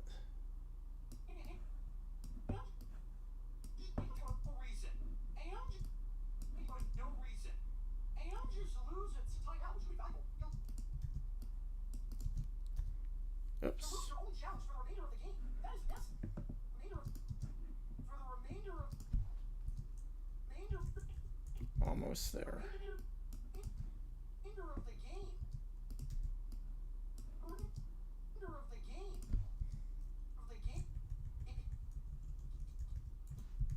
Just glad I finally can make videos again. Even though it's That is massive. now on the channel I thought I was gonna be making them on, but If the referee blows a goal down the stretch, you blows a goal down the stretch, you can't do anything about it because you just completely whiffed on your challenge because you were so busy trying to correct the referee for something that would have made literally no difference whatsoever. Hope it was worth it. alright. So the add-on's in. Now we still have 5 minutes left to script. It should be like a 14-minute video. I'll put it like worth it. I'll put it like this. Imagine if there was a test. And the question says, do you answer this question? If you answer this question and get it wrong, you won't have to. Miscolored green fields? I mean, college, it's fine. As long as it's one solid color. For college, one solid color, I'm fine. That's like a shade of green. Like blue, miscolored green. I don't like red. I think Eastern Washington's red. I'm not crazy about the red field. One color, a variant of green, fine with me. And you get right. And you automatically fail the test if you get it wrong. If you leave it blank, it carries the exact same result as getting it right. Obviously, no risk. You have to see risk. Like miscolored green, fine with me. You would have to be insane to attempt to answer that question. To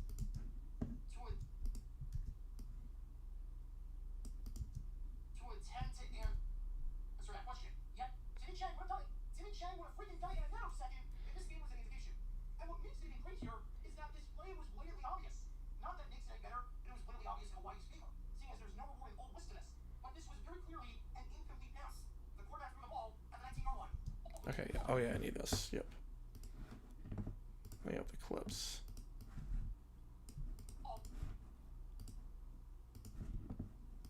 Ball at the 19-yard line.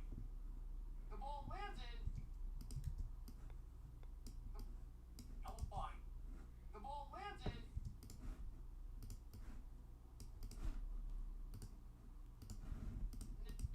At the 19.5-yard line. 19.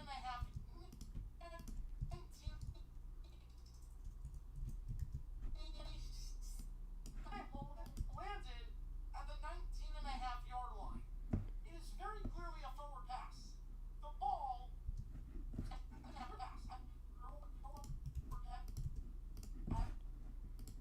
And just move this in. A forward pass. The ball was going forward. There is no universe where this is a bubble. And again, even if it was, it makes no difference. At least you're gonna have something. You're gonna win. Maybe one way. Okay, but if you win, you get a second ball. We're not gonna win. We're not gonna win. If you not, that's fine. In my eyes, I can't control it. Emotions, you might get some of it. You're right, but yeah, obviously, it makes no difference. I told you, I said this way. It just doesn't add up. Chang never brought it up in the it's simple. This time later, it just doesn't add up. I just don't. Chang never brought it up in the post-game press conference, which I get, because Hawaii ended up winning the game, and they didn't. And one is literally, I just don't understand why you're using it. I just like. Alright, then we're good. Nothing seems out of the ordinary after that. I'll say it again. I just don't understand why you. Alright. About a dumb decision. Go with that. Talk about a dumb decision. Alright. So. Best sponsor, Tostitos. I mean, it was so iconic. Yeah, Tostitos made so much sense because of the Fiesta dip. Tostitos was like perfect brand integration. And the logo was great. I mean, it really felt like a Fiesta Bowl. I mean, that sponsor was just perfect brand integration. Although, I mean, the best sponsor, I mean, Pop-Tarts Bowl is just beautiful. The Pop-Tarts, I mean, it's everything that makes America great is the Pop-Tarts Bowl.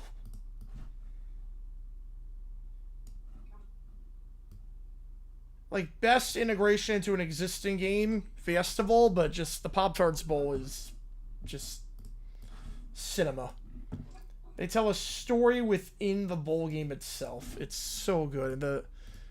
I'm excited to see the next chapter of the Pop-Tarts Bowl, where the Pop-Tart avoided being eaten, because we established in the first one. The games are dope with the Fiesta Bowl too. Yeah, they're very, very good. We established at the first one that the dream of every Pop-Tart is to be eaten. And now we have this story where there's this villain Pop-Tart whose goal is to not be eaten. His goal is to stay alive. And it's just beautiful. The storytelling they do with these mascots is just freaking amazing. And I love it. I absolutely love it. Alright, get the link, subscribe in. Yeah. Fiesta Bowl, I think it's Verbo now, right? I think it's Verbo. If I'm not mistaken.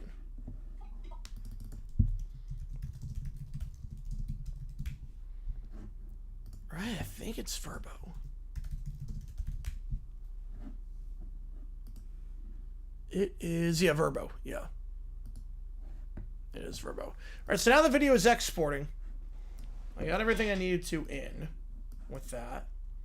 And now at this point, it's about making a thumbnail and all that fun stuff. So, at this point, there is nothing left for me to do.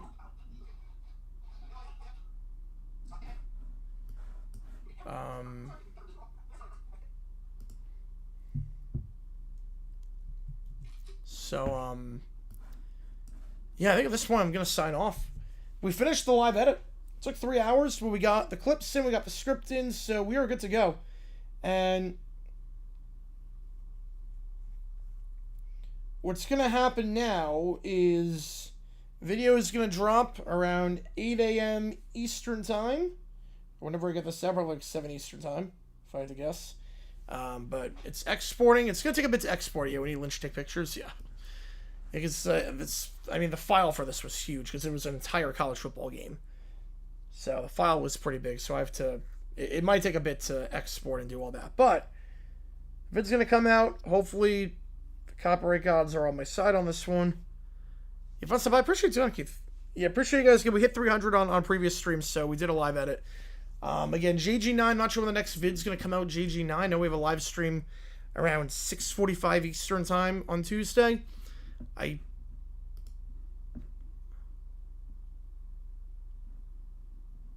don't know.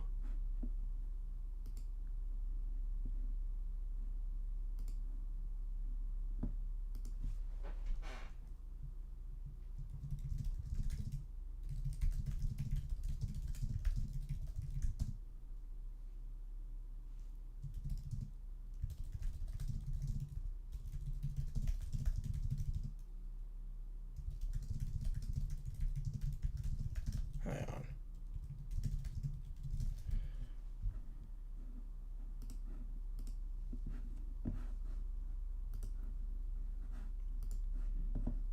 So I gotta wait till I get full monetization back on my channel, which I don't know when that's gonna be. I have no clue. So hopefully it's soon. But GG8's unaffected, so I can get vids out. Let me check. So I'll know immediately on my channel when I can get monetization back, and then I can do some game streams and all that stuff. Yeah, but I mean, right now it's. Promise that right now my channel is still just a J. My channel's still just a J. Click on a vid, there's no ad. Click on a vid, no ad. Yeah, I'm not making anything on ad revenue on GG9. GG8 I am. So GG8 we are gonna do that. Appreciate you, Tendrick. Yeah, those are some great questions. I appreciate you a ton. That was fun. That was fun hanging out with you guys while doing this. So GG8 video is gonna drop. We'll post on JG8 until we get monetization back on JG9, and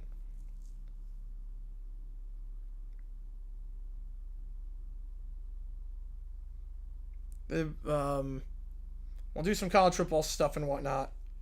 on there. So, appreciate you guys a ton. JG9 sign off. New vid's going to drop in about an hour. And yeah, take care. I will see you guys in 12 hours for a Q&A stream